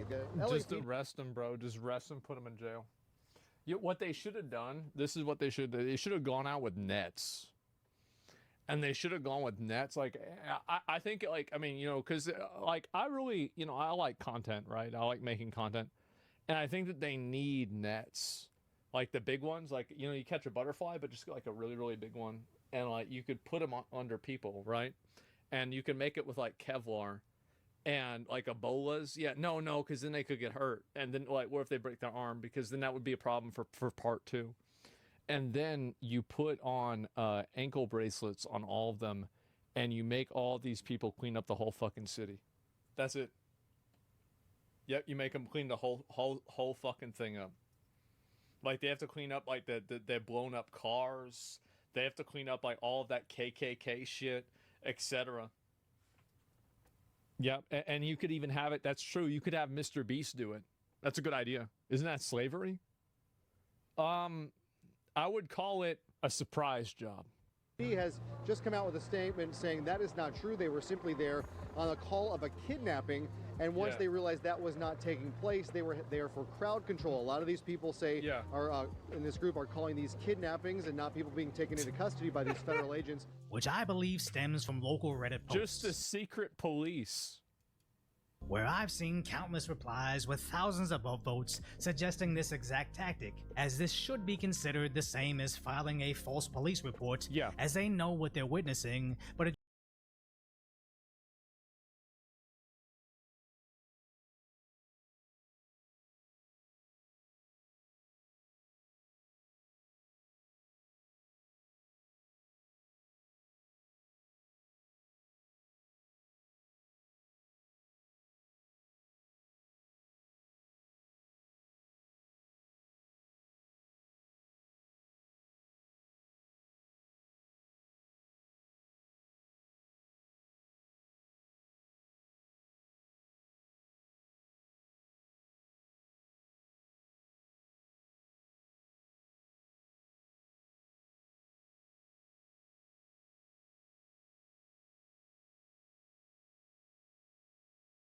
just feigning stupidity in order to waste police resources. With the real anybody who's intentionally wasting police resources should be, you know, they should be charged for something, like or fined massively, like because again they're just wasting people's money, right? I mean, jail time. I would say jail time if you're weaponizing them in a way that's like, you know, violent potentially. But like maybe, right? Maybe. Losers being any law-abiding taxpayers that actually need the police but get stuck with 1-hour hold times with 6-hour response times. And where are the sheriffs during all of this? Well, after Trump sent those B-2s into Iran, the official LA County Sheriff's account posted, "Their hearts go out to the victims and families impacted in Iran," which is a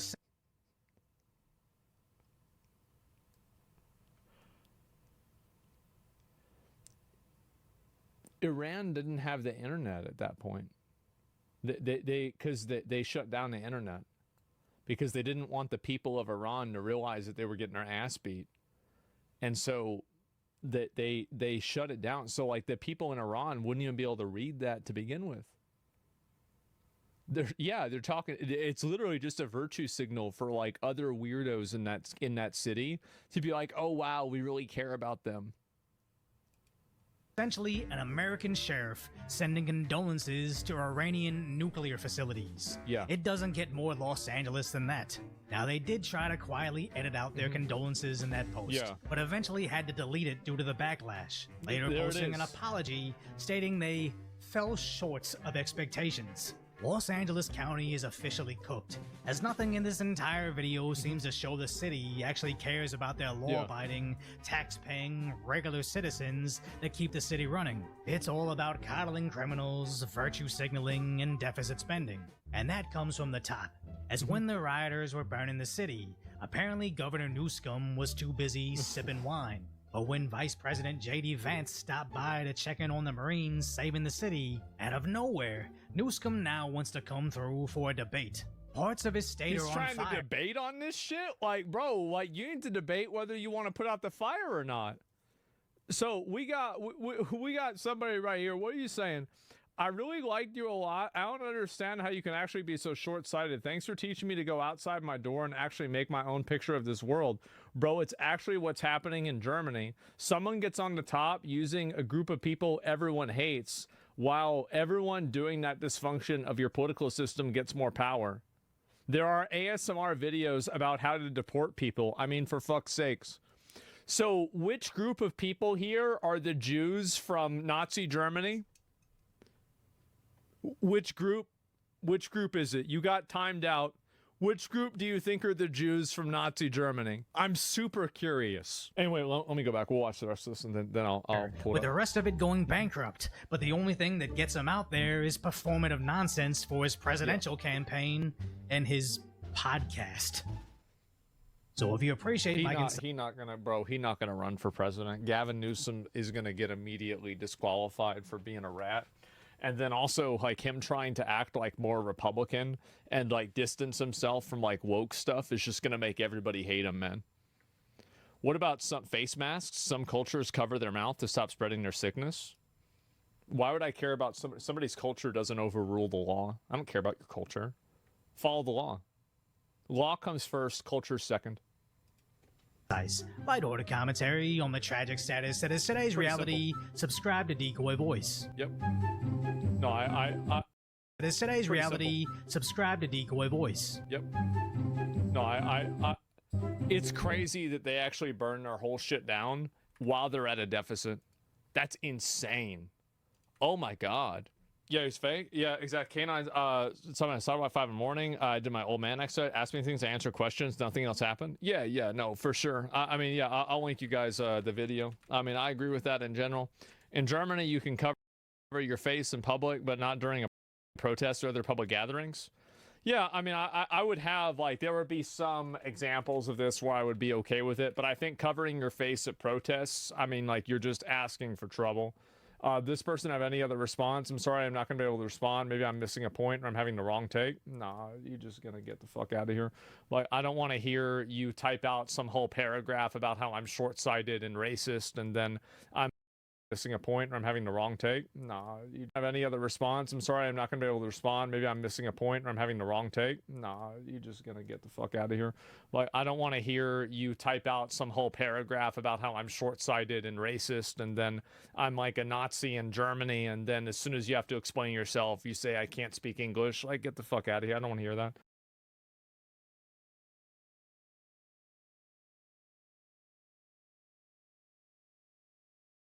The most hated game dev. Do you guys think that Neil Druckmann is actually the most hated game dev? I think that with Western audiences, he may in fact be the most hated most hated guy. Yeah. The year's 2025 and the gaming world is at war. The year's 2025 and the gaming world is at war. Yeah. On one side, the general public, who doesn't get what the big deal is. If there truly are people that are dropping off of the show, they're cowards. They didn't like strong women.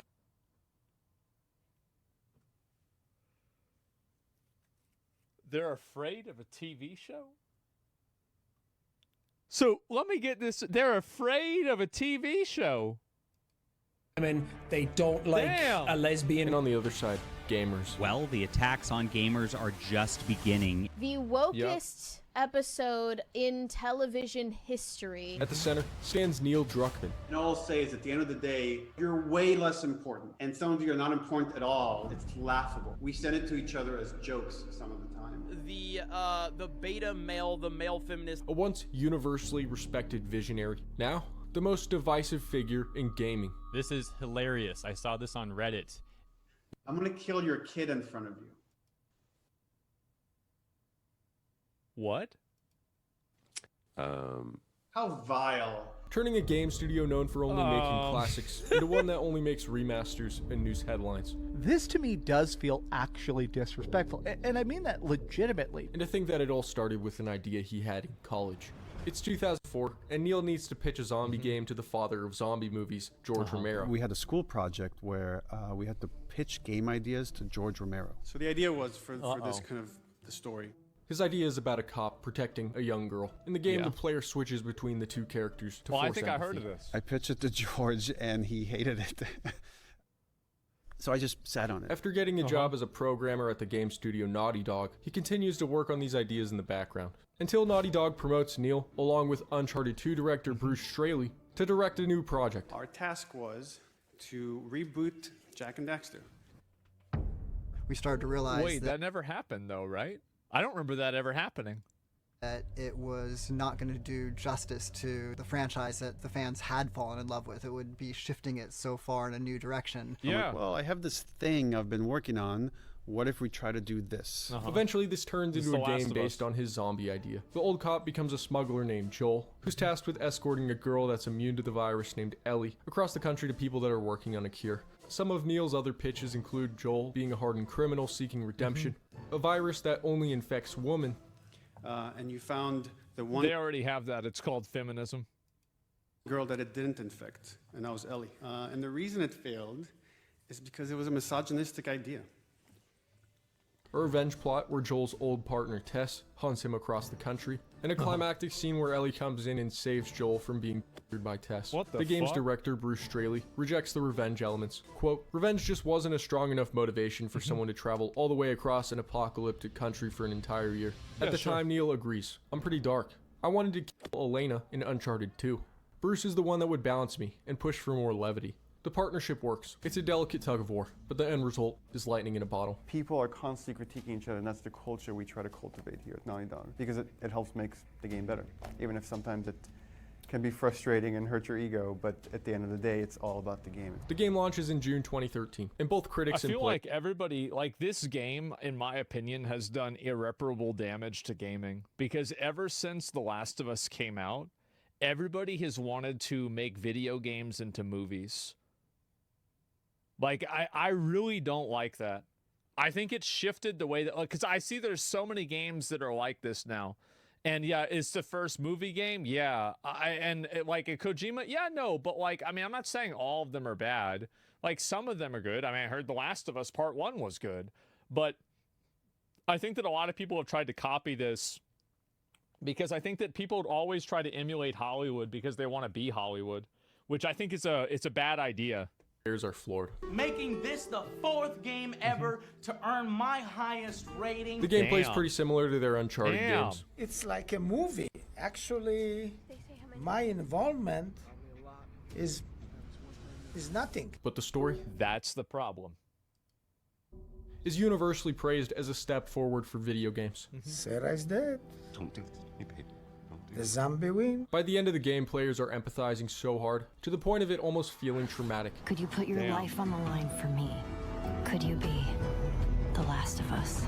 And the ambiguous ending sparks countless debates online. And so we don't want to come out and say, this is what we intend, or this is definitely the answer, because it is open. Suddenly, Neil gets universally praised as a storytelling genius. It sticks in your mind even deeper on one level than a great work of literature or a cinematic masterpiece to some extent. But their success comes with consequences. In 2014, right in the middle of production on Uncharted 4, Amy Hennig, one of the key creative forces behind Uncharted, leaves Naughty Dog under controversial circumstances. It was very upsetting. Amy had been replaced. I don't know whether this is public knowledge or not, but that was not her choice. It was the company's choice. At the same time, Neil gets promoted to fill Amy's spot and reworks everything. Is it tough for you to go into the set and work with Neil Druckmann, or you just have to be professional and try and leave your opinions and resentments outside? Yeah. Isn't it crazy how like people can work with other people that they disagree with without completely crashing out? Like, and it's like most older people know that, but it's been lost on younger people. Yeah. The development crunch is so brutal that nearly 70% of designers quit after shipping due to creative burnout. Oh my God. Among them, Bruce Straley, Neil's creative partner and Damn. filter for his darker impulses, is gone. As Neil rises in the ranks, he grows more comfortable with confrontation. After getting some backlash for including LGBT content in The Last of Us DLC, he takes to Twitter. For each one of these bigoted and sad posts, I get thousands of positive ones from amazing fans. Some might say arguing on the internet is unprofessional, and it could leave you vulnerable to having your personal information stolen. I think that in general, if you try to push out a narrative like this and you try and do something like that, that's fine. But I think that a lot of people get frustrated by it whenever it's not really done in the main story and then you add it in afterwards in order to get like virtue signal points. Kind of like what happened with Dumbledore. That's why you should be using Surfshark, the sponsor of this video. It keeps your online data safe and private by encrypting your internet activity.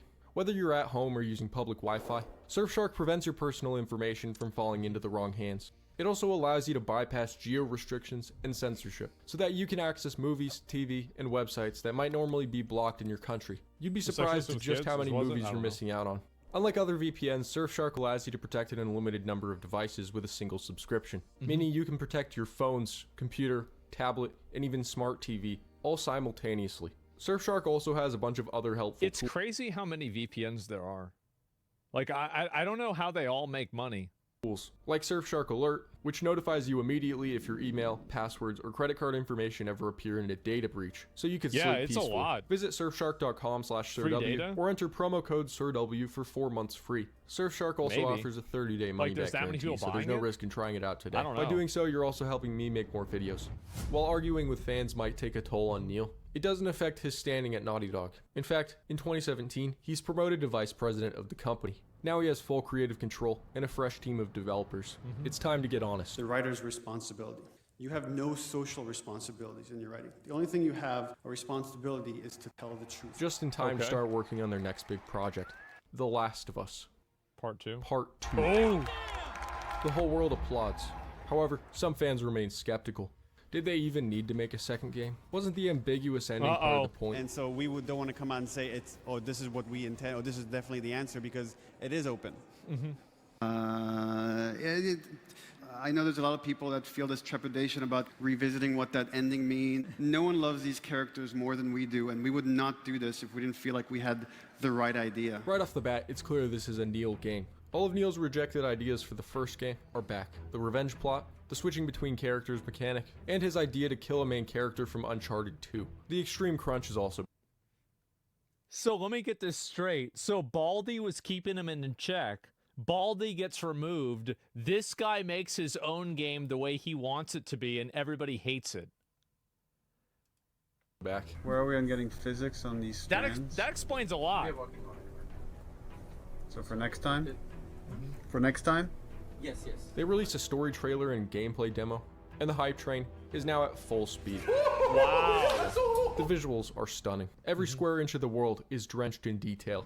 I see this. It reminds me of every single Unreal 5 game. Dude, they did the lips so well. Yeah, that actually looks really good. Wow. So they're making out with each other. Yeah, Wow. that's what I'm tumbling in there. That's actually, seriously, that's really, really good attention to detail. And oh god. Nevertheless, even with just breadcrumbs, the online debates are already heating up. There started to be these rumors about the game, false narratives that the game has homophobic Christians, and that's who you fight. And then there's a series of YouTubers and websites that just run with this stuff. Neil knows the creative choices aren't going to please everybody, but as long as no one inside spoils anything, he thinks the backlash will be manageable. And I was able to dismiss it, and then the leaks happened, and then all of a sudden it's like a flood.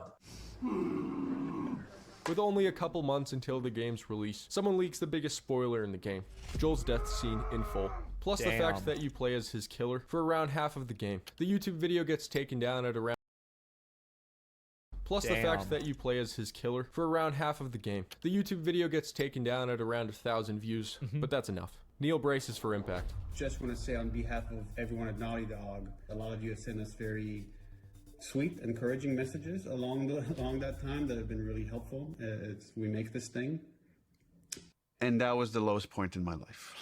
If the leaks are true, this game can kiss my ass. The destruction of several characters that people are very attached to. And those voices jumped. Everybody's trying to be George R.R. Martin. People are trying to be that guy that kills the really important character. And it's to write the story where Gandalf dies in the Fellowship of the Ring or something. They're trying to do this, you saw this happen, and it's not that nobody can do it. I mean, they did it with Expedition 33, no spoilers included, but they did it. And it's not that you can't do it, but there's a lot of people that try and do it, and they fucking fail. On Joel dying and the fact that you played Joel's killer, and then the fact that they said that Joel's killer is transgender. If you think that game could be spoiled by a couple screenshots, really? No matter what you've seen or heard, After you hear them, you're not going to want to pick up this game. Or read, nothing compares to playing this thing from beginning to end. Joke throughout production would say is the downfall of Naughty Dog. This is it. This is the downfall. This game is the downfall of Naughty Dog. The game releases in June 2020, and within hours of the game's release, hundreds of negative reviews start flooding the game's page. This is the kind of shit that really is confusing. Hours of the game's release. Hundreds of... You look at this right here. This right here is the problem, and this is this happened a few years ago, right? like at this point. So like this is the reason why games journalism died. This right here. At the end of the day, what point does a review serve? What purpose does a review serve other than to inform the customer?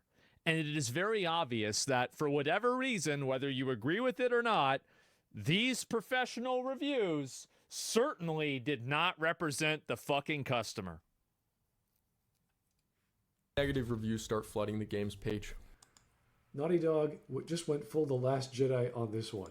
Considering the game is supposed to be 20 to 30 hours long, the number of negative reviews raises some eyebrows. In response, some people even publish research articles dedicated to proving it's a coordinated attack. Sony Yeah, it was a coordinated attack, but it probably also was a coordinated benefit because a lot of journalists and people, they put a very high value on things like diversity and different types of like social dynamics that are being represented in video games or in media.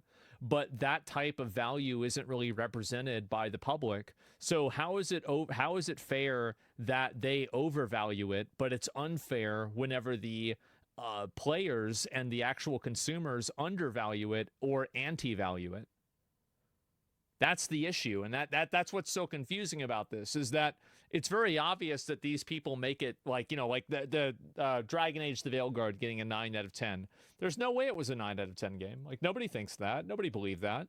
And IGN gave it that rating. Same with like Black Myth Wukong having an 8 out of 10 because of some bullshit thing that like wasn't even true. It was based off a bad translation. And so the big issue is that I think, yeah, you're right that you have a lot of negative reviews that happen. But if somebody gives a negative review for a reason why you're not going to consume a product, it doesn't matter as much as a review, in my opinion, of like somebody who actually played it and knew for sure. But it does matter. Like, you absolutely should be able to discuss, this is why I chose not to play this game.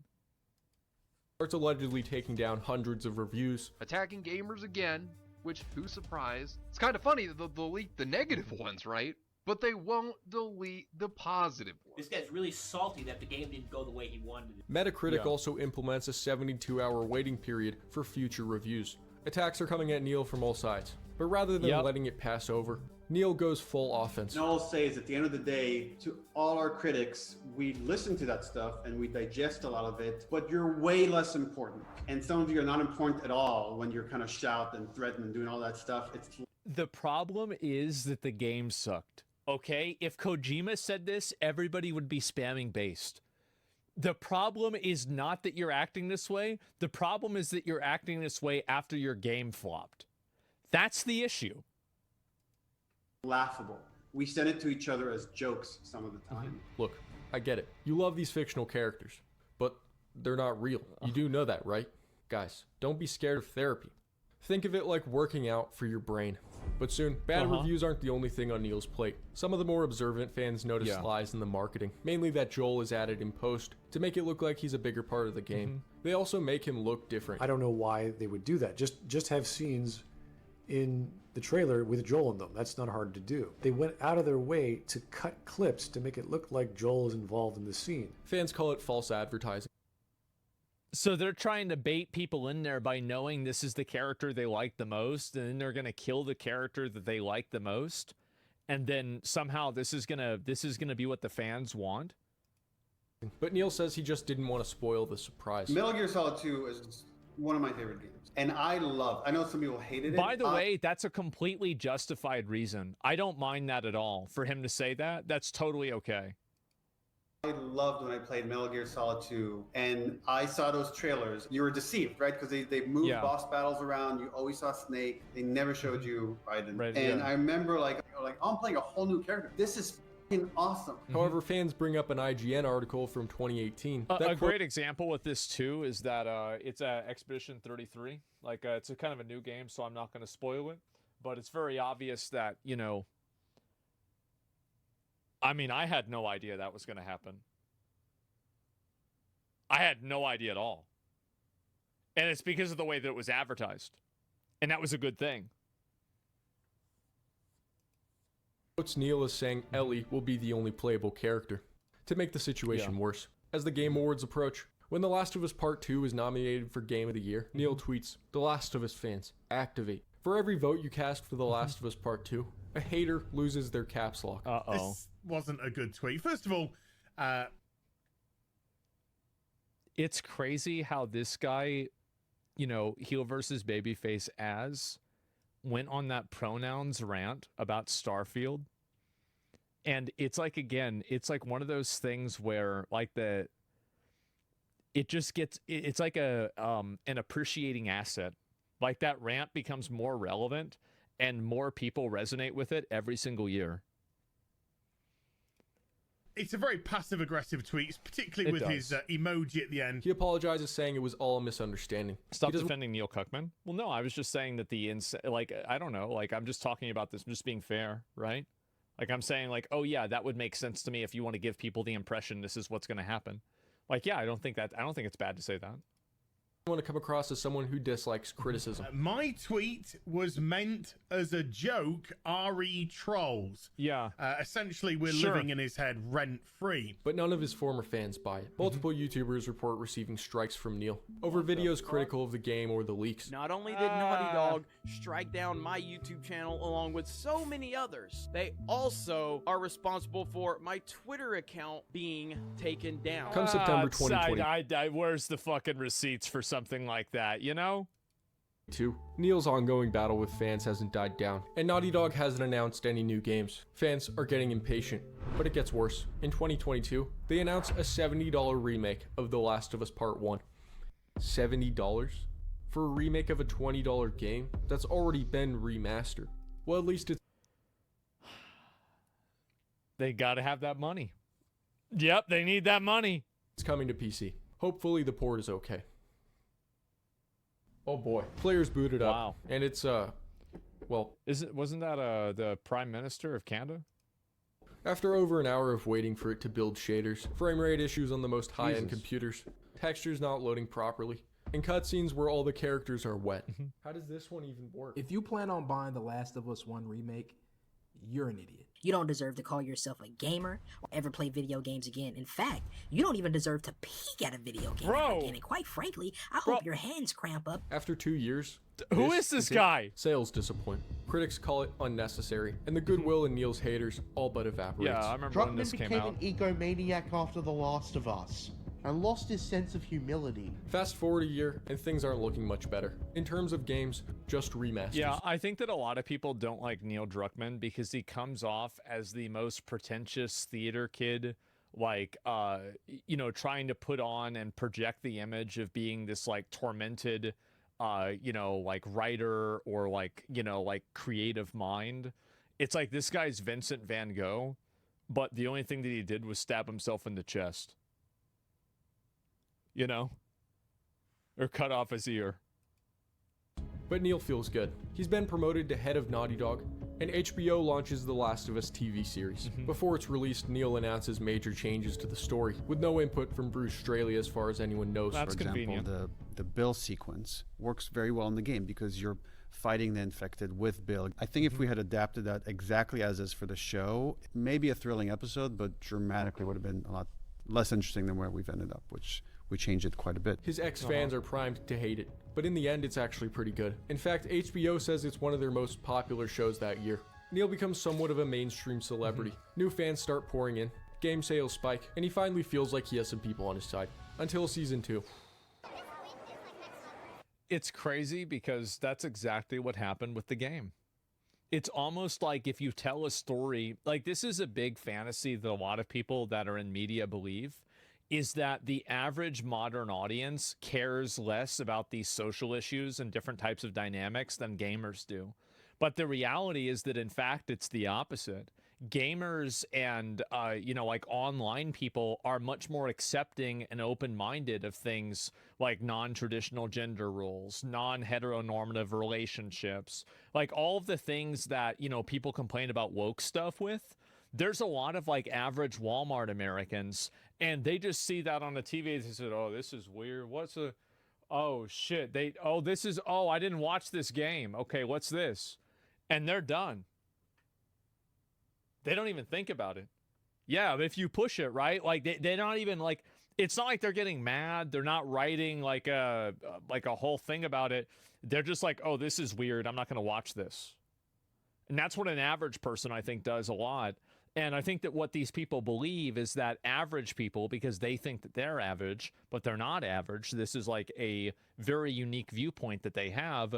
Average people are totally okay with this stuff, but they are absolutely not.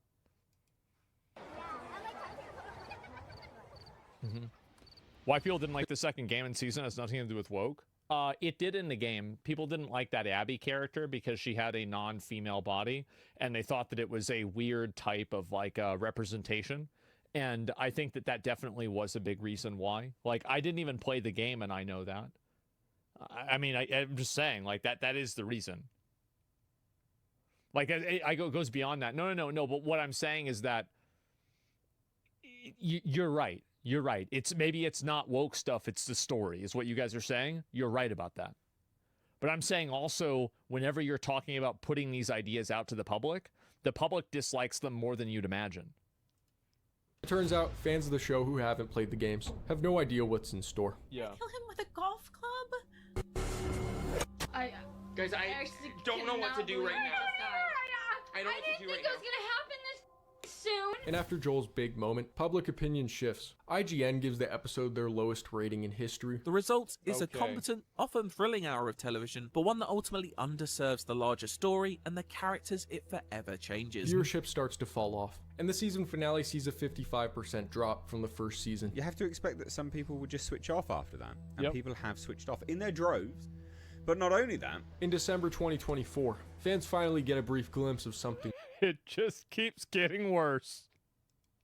New. This time Neil has an executive producer role, but that doesn't make it void of controversy. Bro, I saw that Intergalactic the Heretic Prophet literally had more dislikes than Concord. Actress for Naughty Dog's upcoming game Intergalactic Heretic Prophet mocked gamers by sharing pro-DEI fan art. These are games that definitely are anti. I love how this happens, and like what's really funny is that the current reality is that this game is underwater, and they have to they apparently are telling people at the studio not to go on the internet and not to talk about it or think about it. And then this game, they totally changed the way that Siri looked from the original video, or at least Siri looks it's very hard to say whether they changed it or not, but Siri looks totally different than the way she did from the original video, and she is 100% hotter.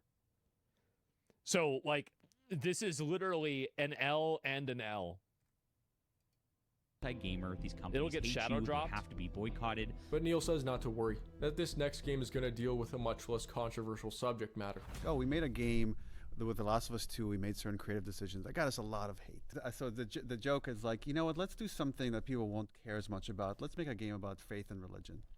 Whether it's any good or not, we've yet to funny. see. But it's clear Neil's not taking his foot off the brake anytime soon. I can respect a guy that's got his ideas, you know, and he has his creative vision and he wants to do it. But at the same time, I don't really think this is going to go anywhere. And I feel like, honestly, with a lot of studios, there's a video, give it a like. I've never actually watched one of this guy's videos, Sir W. And yeah, his 89,000 subscribers. This is a good video. And it's funny for me to see this, but I do think that Neil Druckmann has become like the fucking... like, he has become the spirit animal of every pretentious, annoying, woke, theater kid, pretend, tormented artist, writer that just makes shitty stories that people don't like. I feel like this is the guy, right? The anti-Kojima. Yeah, because everybody wants to be Kojima. And like, this is like our, you know how like, you know how like sometimes they have like a fucking store brand of something, like the Great Value. This is like our Great Value Kojima. And it's sad. And I think also there's a lot of people that write great stories and they just don't do like all the self-aggrandizement. You know, like Shadowbringer's story was written by a woman apparently in Final Fantasy. People love that. You've got the Expedition 33. People love that. So, like, the entire premise of this is bullshit. I'll be right back. Give me a minute.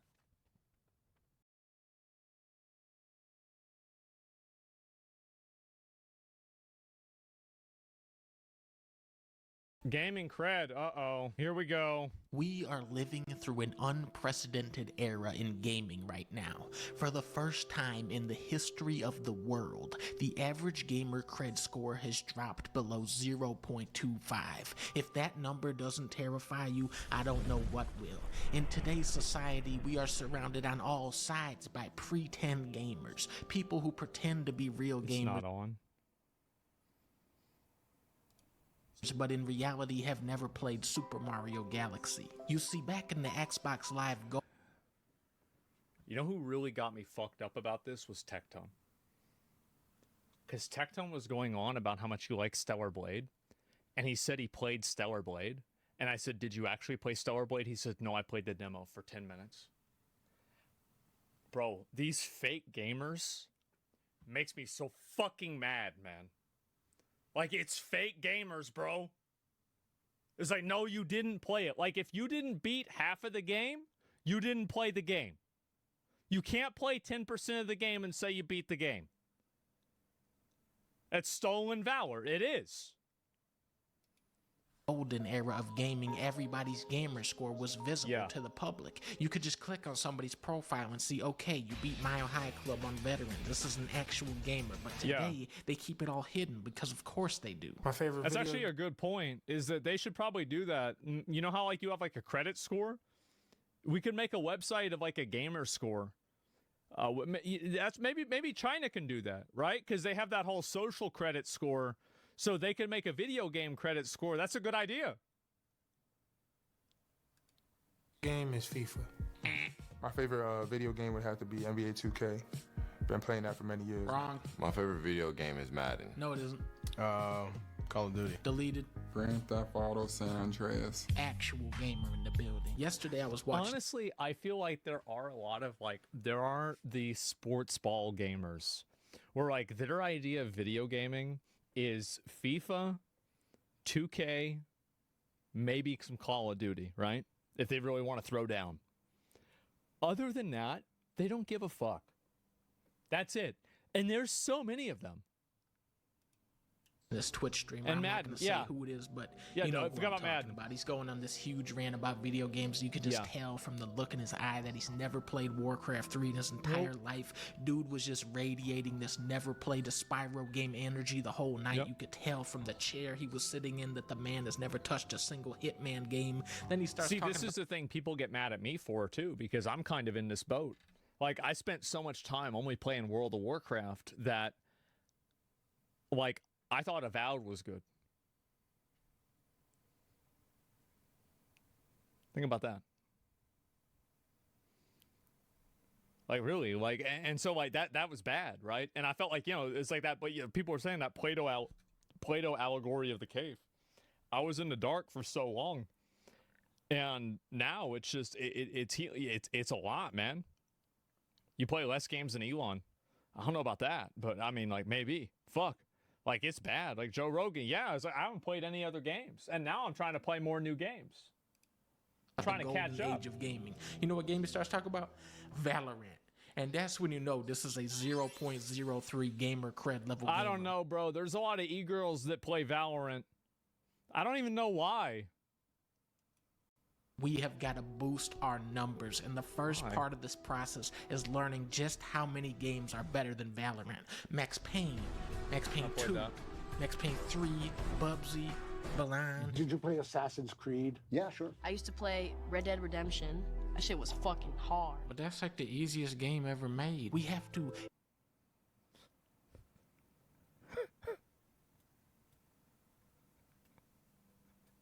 I don't know if it is or not. I have no idea. Expand our knowledge of gaming history, or see, there's the whole thing of fake gamer girls. See, like, we threw the baby out with the bathwater.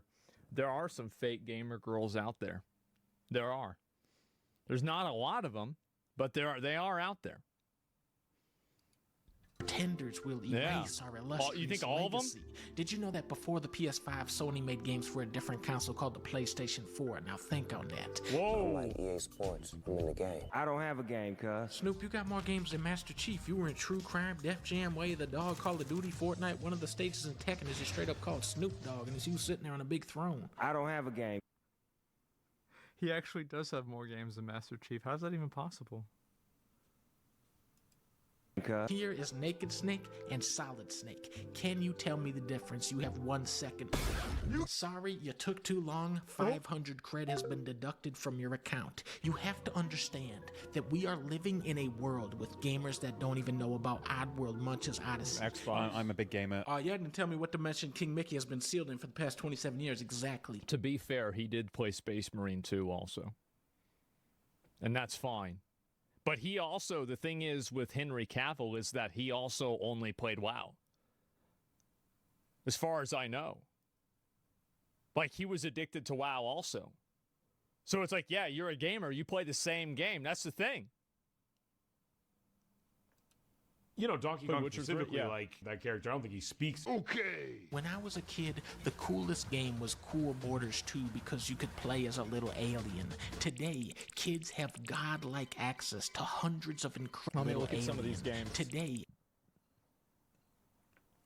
I think I had Kirby's Adventure. I don't remember that one.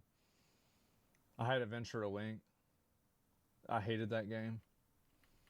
I just want to look through these. Donkey Kong, obviously.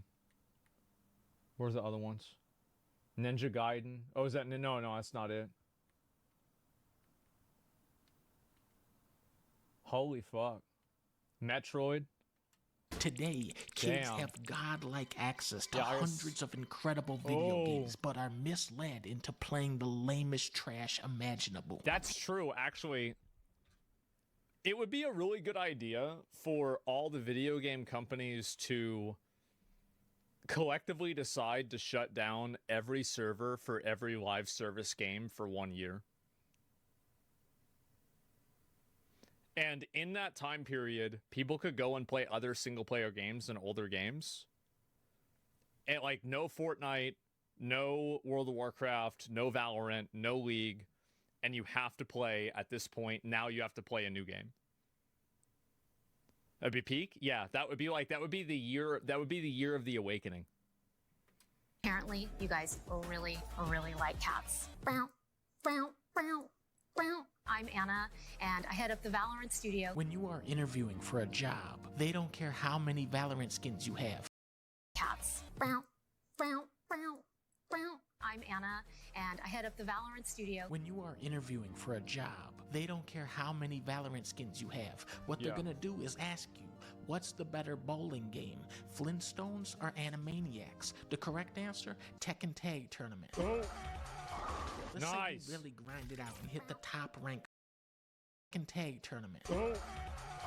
Let's say you really grind it out and hit the top rank on Valorant. That's gonna net you about 42.7 gamer cred. See, remember what I was saying before about how, like, playing online games feels like building a castle on sand? That's the way I feel, bro. Like, I can't motivate myself to play online games, like, regularly. However, just by completing the first mission of Marble Blast Ultra, you would have got 403 points. Jeffrey Derevensky is a McGill University professor who studies video games. Valorant has always been trash. When I was a teenager, all I played was multiplayer shooters. I went from I did that too. Wolfenstein to Counter-Strike to Rainbow Six, Halo, Gears, Battlefield. But looking back as an adult, I realized that I was actually generating more cred when I was 10 than when I was 16. You're right. That's the same fucking thing, man. Because I went from Halo to WoW, and that took me out of the video game ecosystem from like 2003 to 2018. Because that's whenever I played Dark Souls.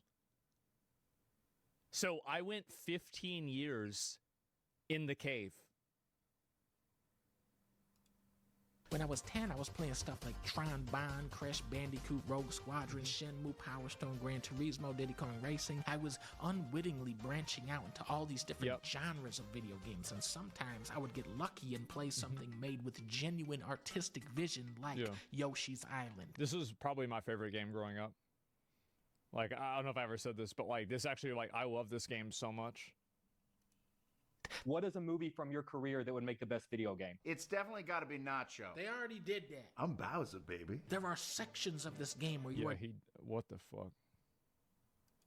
generating over 1,000 CPM. We're talking cred per minute. DK Country, Streets of Rage 2, Halo. I traded Donkey Kong Country away so I could get Super Monkey Ball 2 and Super Mario Sunshine.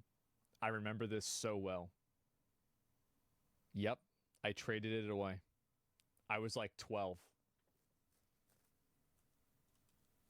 These are verified gamers games with highly concentrated CPM. Yep. A player that has played these games is considered to be untouchable by the League of Gamers. When you are in a military combat scenario, who do you want watching your six? The dude that plays Quintus in Valorant, or the dude that's played through the entire campaign of Tom Clancy's Ghost Recon Iron Thunder on the hardest difficulty? When you see a car crash, that's true, right? It absolutely is true. It's because the people driving never played Project Gotham Racing. When you eat bad food, it's because the chef never played Cooking Mama. When your beagle won't behave, should have played Nintendogs.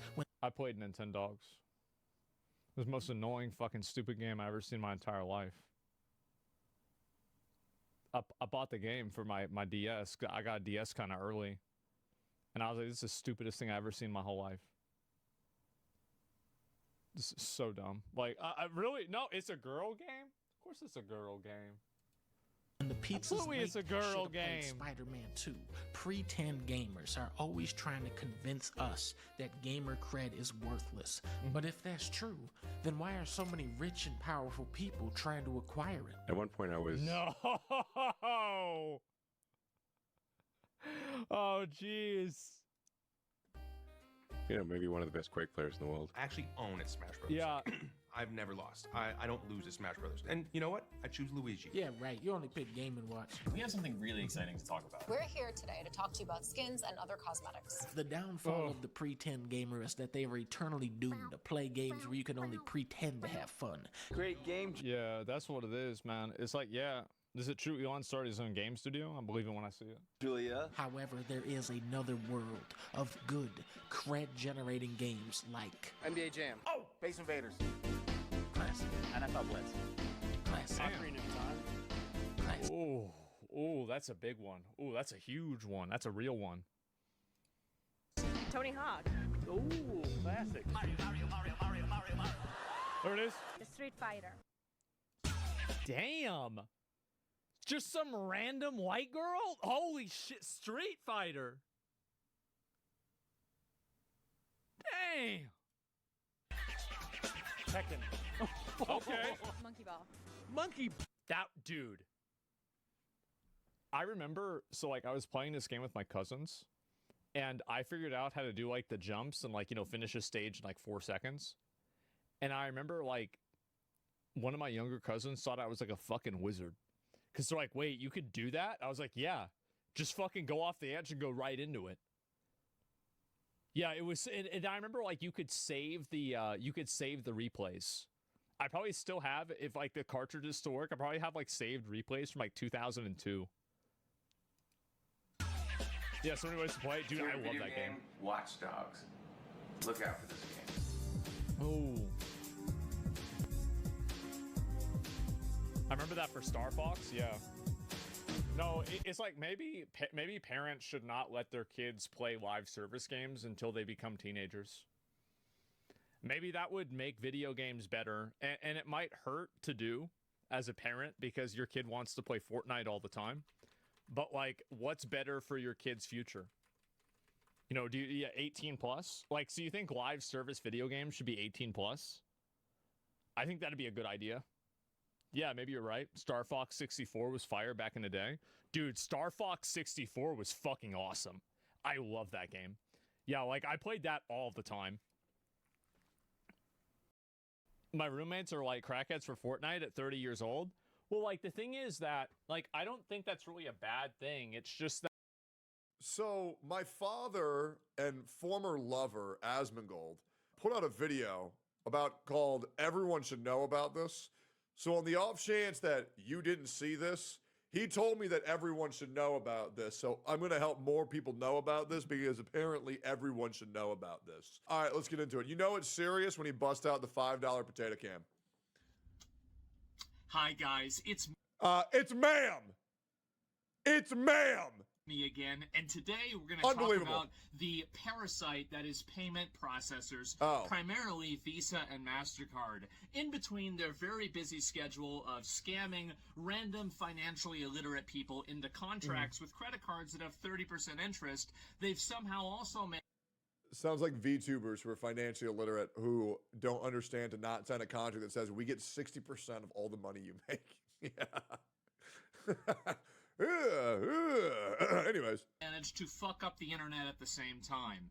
So recently there's been a group called Collective Shout, which is, I know this might surprise you, a militant group of obnoxious Karens from, I believe, Australia, but let's be honest, it's going to be all over the world. Even worse. That have gotten together to bully and attack Visa and MasterCard into refusing service with Steam and pressuring Steam to remove certain games off of Steam because these games hurt their feelings. Yeah, dude, if they remove Orc Massage from Steam, I'm gonna find them and I'm gonna tell them how I feel and I'm gonna say I'm really upset.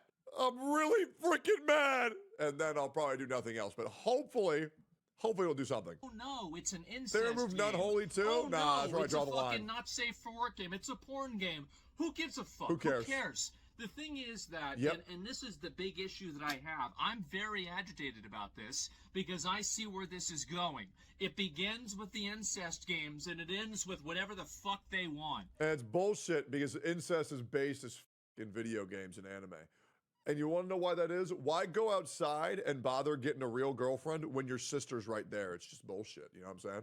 And so if anybody remembers back in the 2000s, if anybody 3,000 years ago, whenever they were talking about how Grand Theft Auto is causing school shootings and these video games are causing this stuff, what's to stop these disgusting fucking annoying Karens from being able to bully these processors into effectively not allowing us to play the video games that we want, not allowing us to consume the content that we want, and fundamentally at a very, very basic level, limiting our freedom of expression through effectively looking at the chain, finding the weakest link in the chain, and taking as much advantage of it as possible. Yeah, well, unfortunately, Asmongold, as I've learned in the gacha community for 6.5 years, people don't understand the precedent of give them an inch and they're going to take a mile. Just like how HSR fans didn't think it was a big deal with global passives. Just wait. That one was already implemented, and just wait. You know there's going to be more, and I bet they're just going to be fucking great. They're going to be so good. You cannot let these corporations take an inch because they will take as much as a human they can. It's the same thing with gacha games.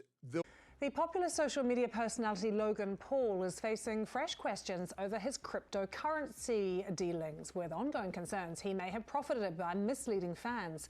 He has promoted cryptocurrencies to millions of followers online and appears to have caused prices in these investments to spike. And that's led to suggestions that he could have profited from sales of any tokens that he had held. I'm personally committing 1,000 ETH to this, which is about $1.3 million right now for players who want to get out. And then step 3. Logan Paul was inches away from becoming a billionaire, which has always been his main goal. All the scams you've seen from Logan Paul, from CryptoZoo to Prime Hydration, and a whole lot more, were all part of one purpose: to become a billionaire and hold the title of YouTube's first billionaire. Even though Mr. Beast has already taken that spot, Logan still chased it hard. You guys just say fuck it and just... The honest answer? When we both hit that B. I'm out this bitch when I hit that B. I'm out. And you're gonna see it unhinged, unfiltered. Yo, I can't wait, Jay. And you'll be surprised to know that if one guy hadn't come forward and called out Logan Paul, there was a big chance he could have already become a billionaire. That guy's name is CoffeeZilla. In today's video, I'll break down how CoffeeZilla destroyed all of Logan Paul's dreams, and how, because of that, the FBI is now looking into Logan Paul.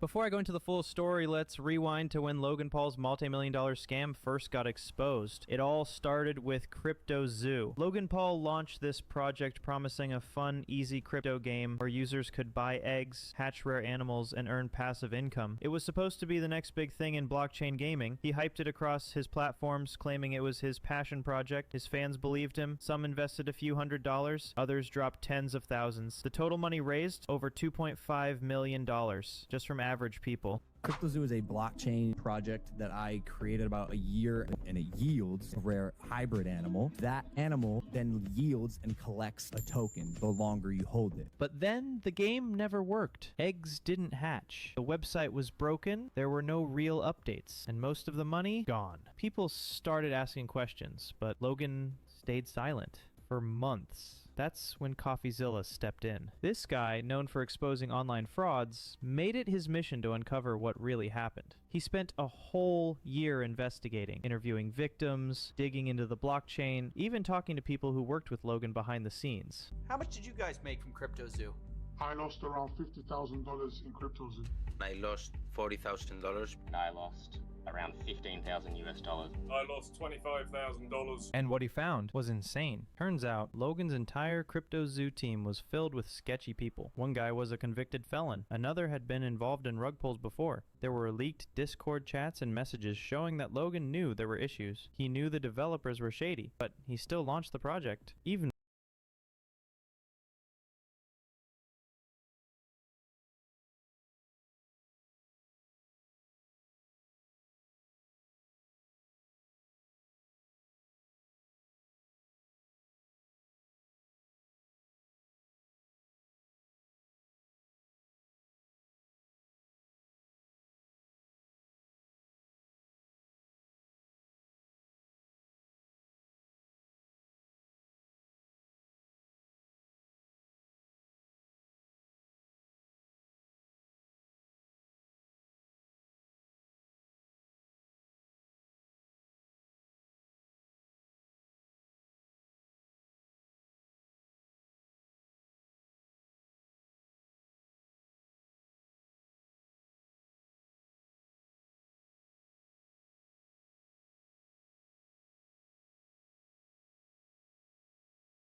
Zilla of spreading misinformation and said he would sue him. Enforcement in the past, but his work was described as not anchored to truth and often speculative. He is a lopsided journalist with an agenda, and he's nothing more than the Keemstar of crypto and finance. But that completely backfired. Even Logan's own fans started turning against him. People were saying things like, "You scammed us, and now you're mad that someone exposed it?" The pressure was too much, and just days later, Logan had to delete the video and post an apology. He admitted the game was a failure and promised to make it right. I'm personally committing 1,000 ETH to this, which is about $1.3 million right now for players who want to get out. And then step 3, obviously finish and deliver the game as outlined in the white paper by completing the egg bridge from ETH to BSC. But here's the thing, he still hasn't fully refunded most people, and the CryptoZoo project still dead. Meanwhile, CoffeeZilla's channel blew up. People started calling him the hero of YouTube, and this whole mess became one of the biggest creator scams in internet history. And it didn't stop there, because after the CryptoZoo mess, more people started digging into Logan Paul's other money-making schemes. His NFT projects were also shady. One called Dink Doink was literally a meme coin he promoted without telling fans he was behind it. Then came Prime Hydration, which was promoted as the ultimate drink, but now is being called out for fake marketing, bad ingredients, and lawsuits about false health claims. And quietly, the FBI started taking notice of all this activity. Now Logan Paul is being watched closely by regulators,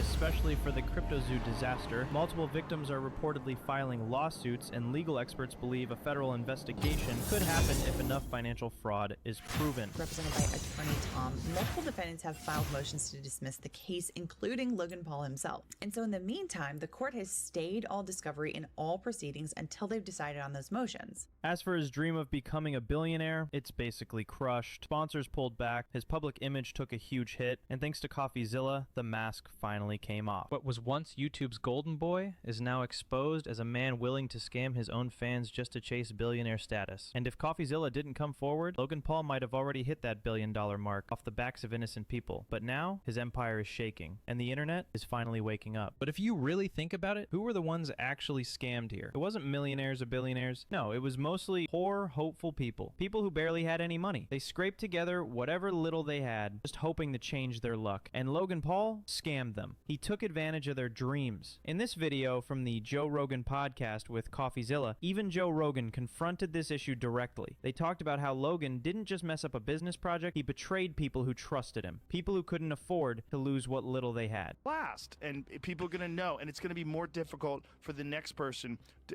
Again, it's not the wealthy investors that will sue. It's these people that put in $2,000 and it was the only $2,000 they had. That's where it's so valuable, and I know that you feel that way, and it comes through in your video, and I think that's why it's appealing and that's why it's working.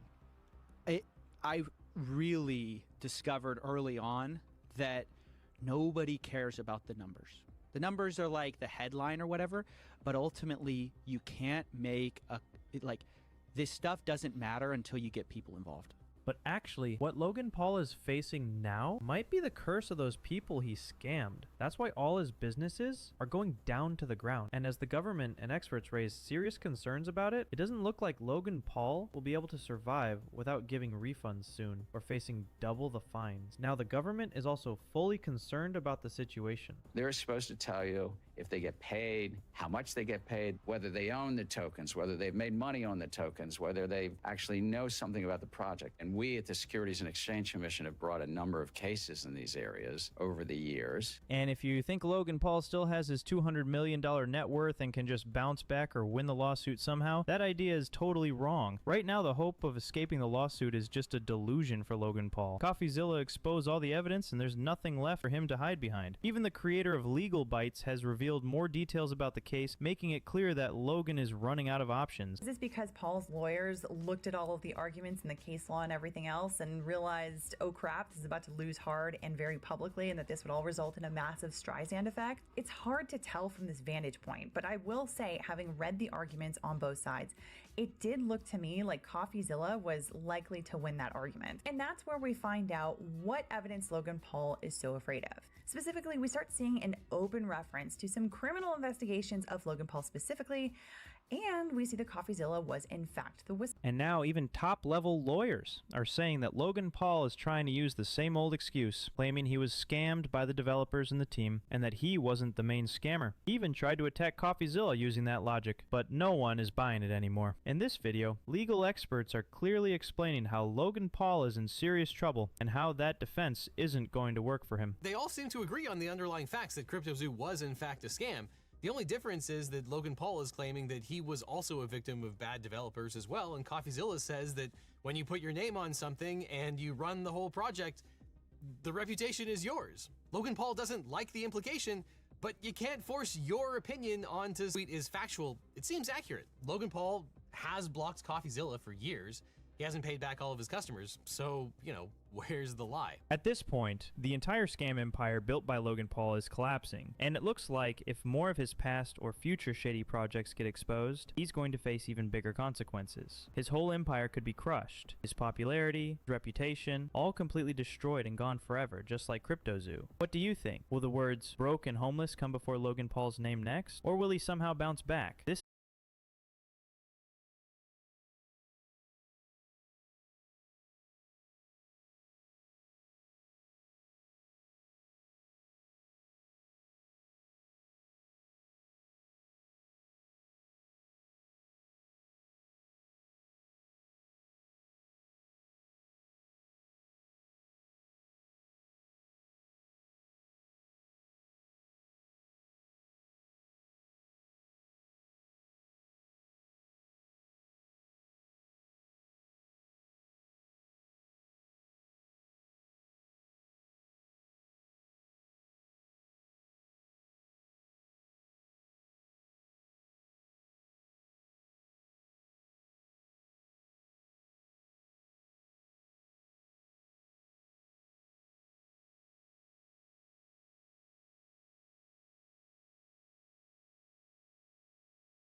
No, I'm a degenerate for loot boxes.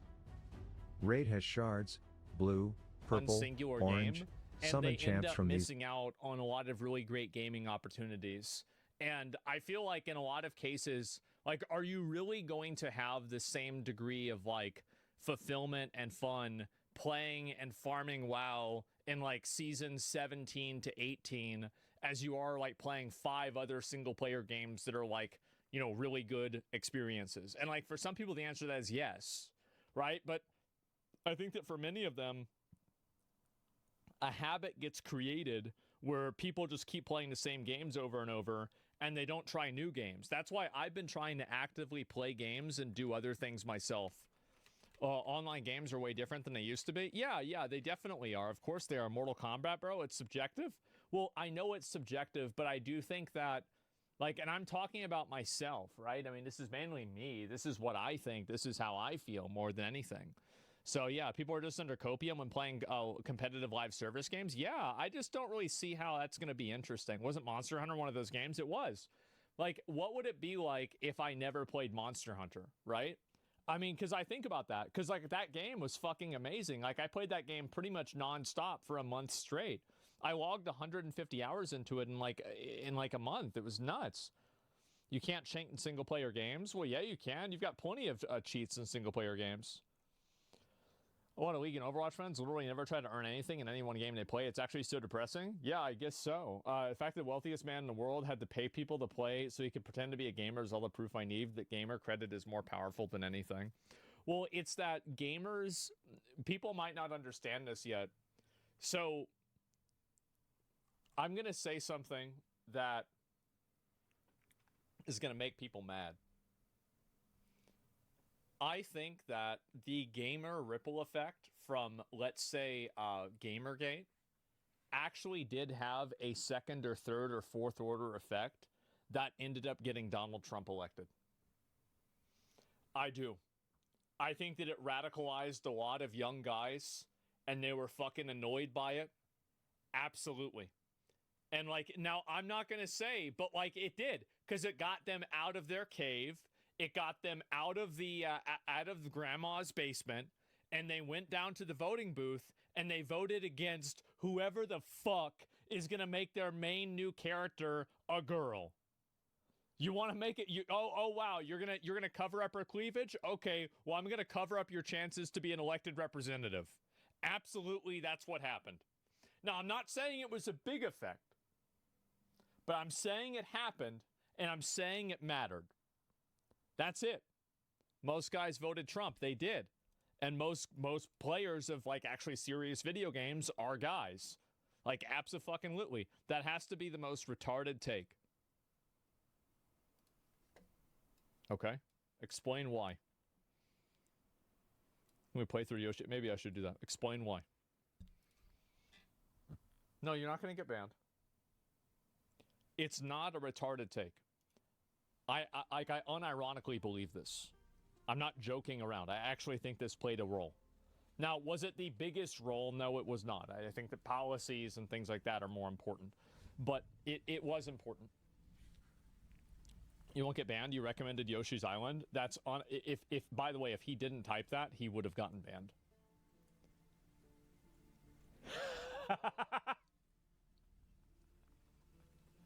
Oh shit. Oh shit, yeah, there it is, right? And concepts of the plan are important, right? I wonder how many people use 4chan? Yeah, you've got a lot of these people. This guy's not responding, it doesn't really matter. But anyway, we got a funny poster to keep him safe. Yeah, I guess so. Kid thinks boomers don't know what good games are, proves he has no idea. Yeah, exactly.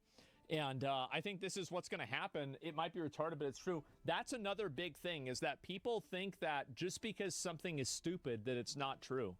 I actually think the opposite. If you hear something really, really stupid, that's probably what the truth is. That is. It is. That's probably what it really is. I don't think people are motivated to vote because of the censoring of games. I do. I think that everything has an effect like that. And the reason why, and so this is the meta level reason why. It's because guys that see that, they see a group of people that are coming into their space, that are changing their space in a way that these guys don't want, don't like, and don't agree with, and never consented to. And they're going to do whatever they can to say fuck you to those people. Absolutely. And all of those people are very politically minded. They're very socially active. And that's the reason why it would happen. Dude, they're motivated, chatter. Look around. Yeah, think about it, bro. Like, gamers are one of the strongest audiences that there is. Like, we just have to understand that if we can collectively get together and mauled out about something, we can change the world. That's all I'm saying. We can. Now, the only thing that we can't change is microtransactions, because gamers are also stupid, but you can direct that stupidity towards something else.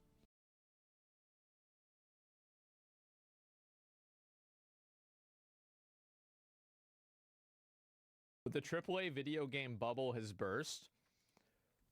I don't think this is true entirely, but I know why they're saying it. Here we go. Let's watch it.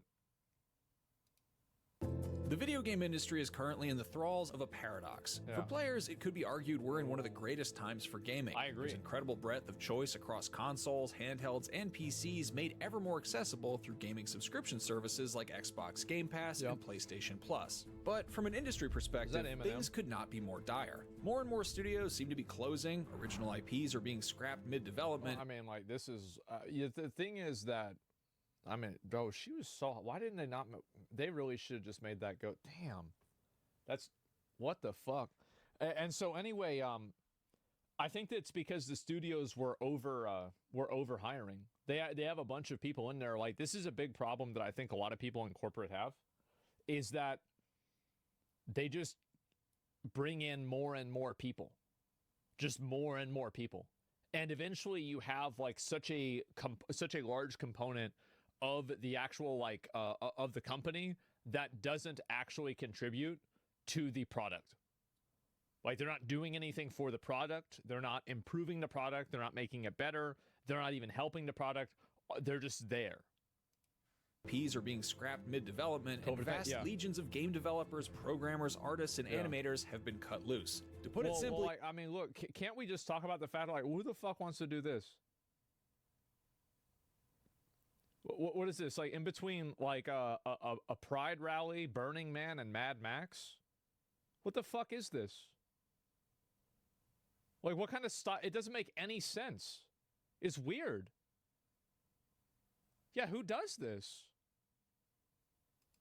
Animators have been cut loose. To put it simply, the AAA video game bubble has finally burst. Yeah. Across the past 2 years, over 23,000 jobs in the video game industry were lost, with a staggering 6,000 in January 2024 alone. Over 30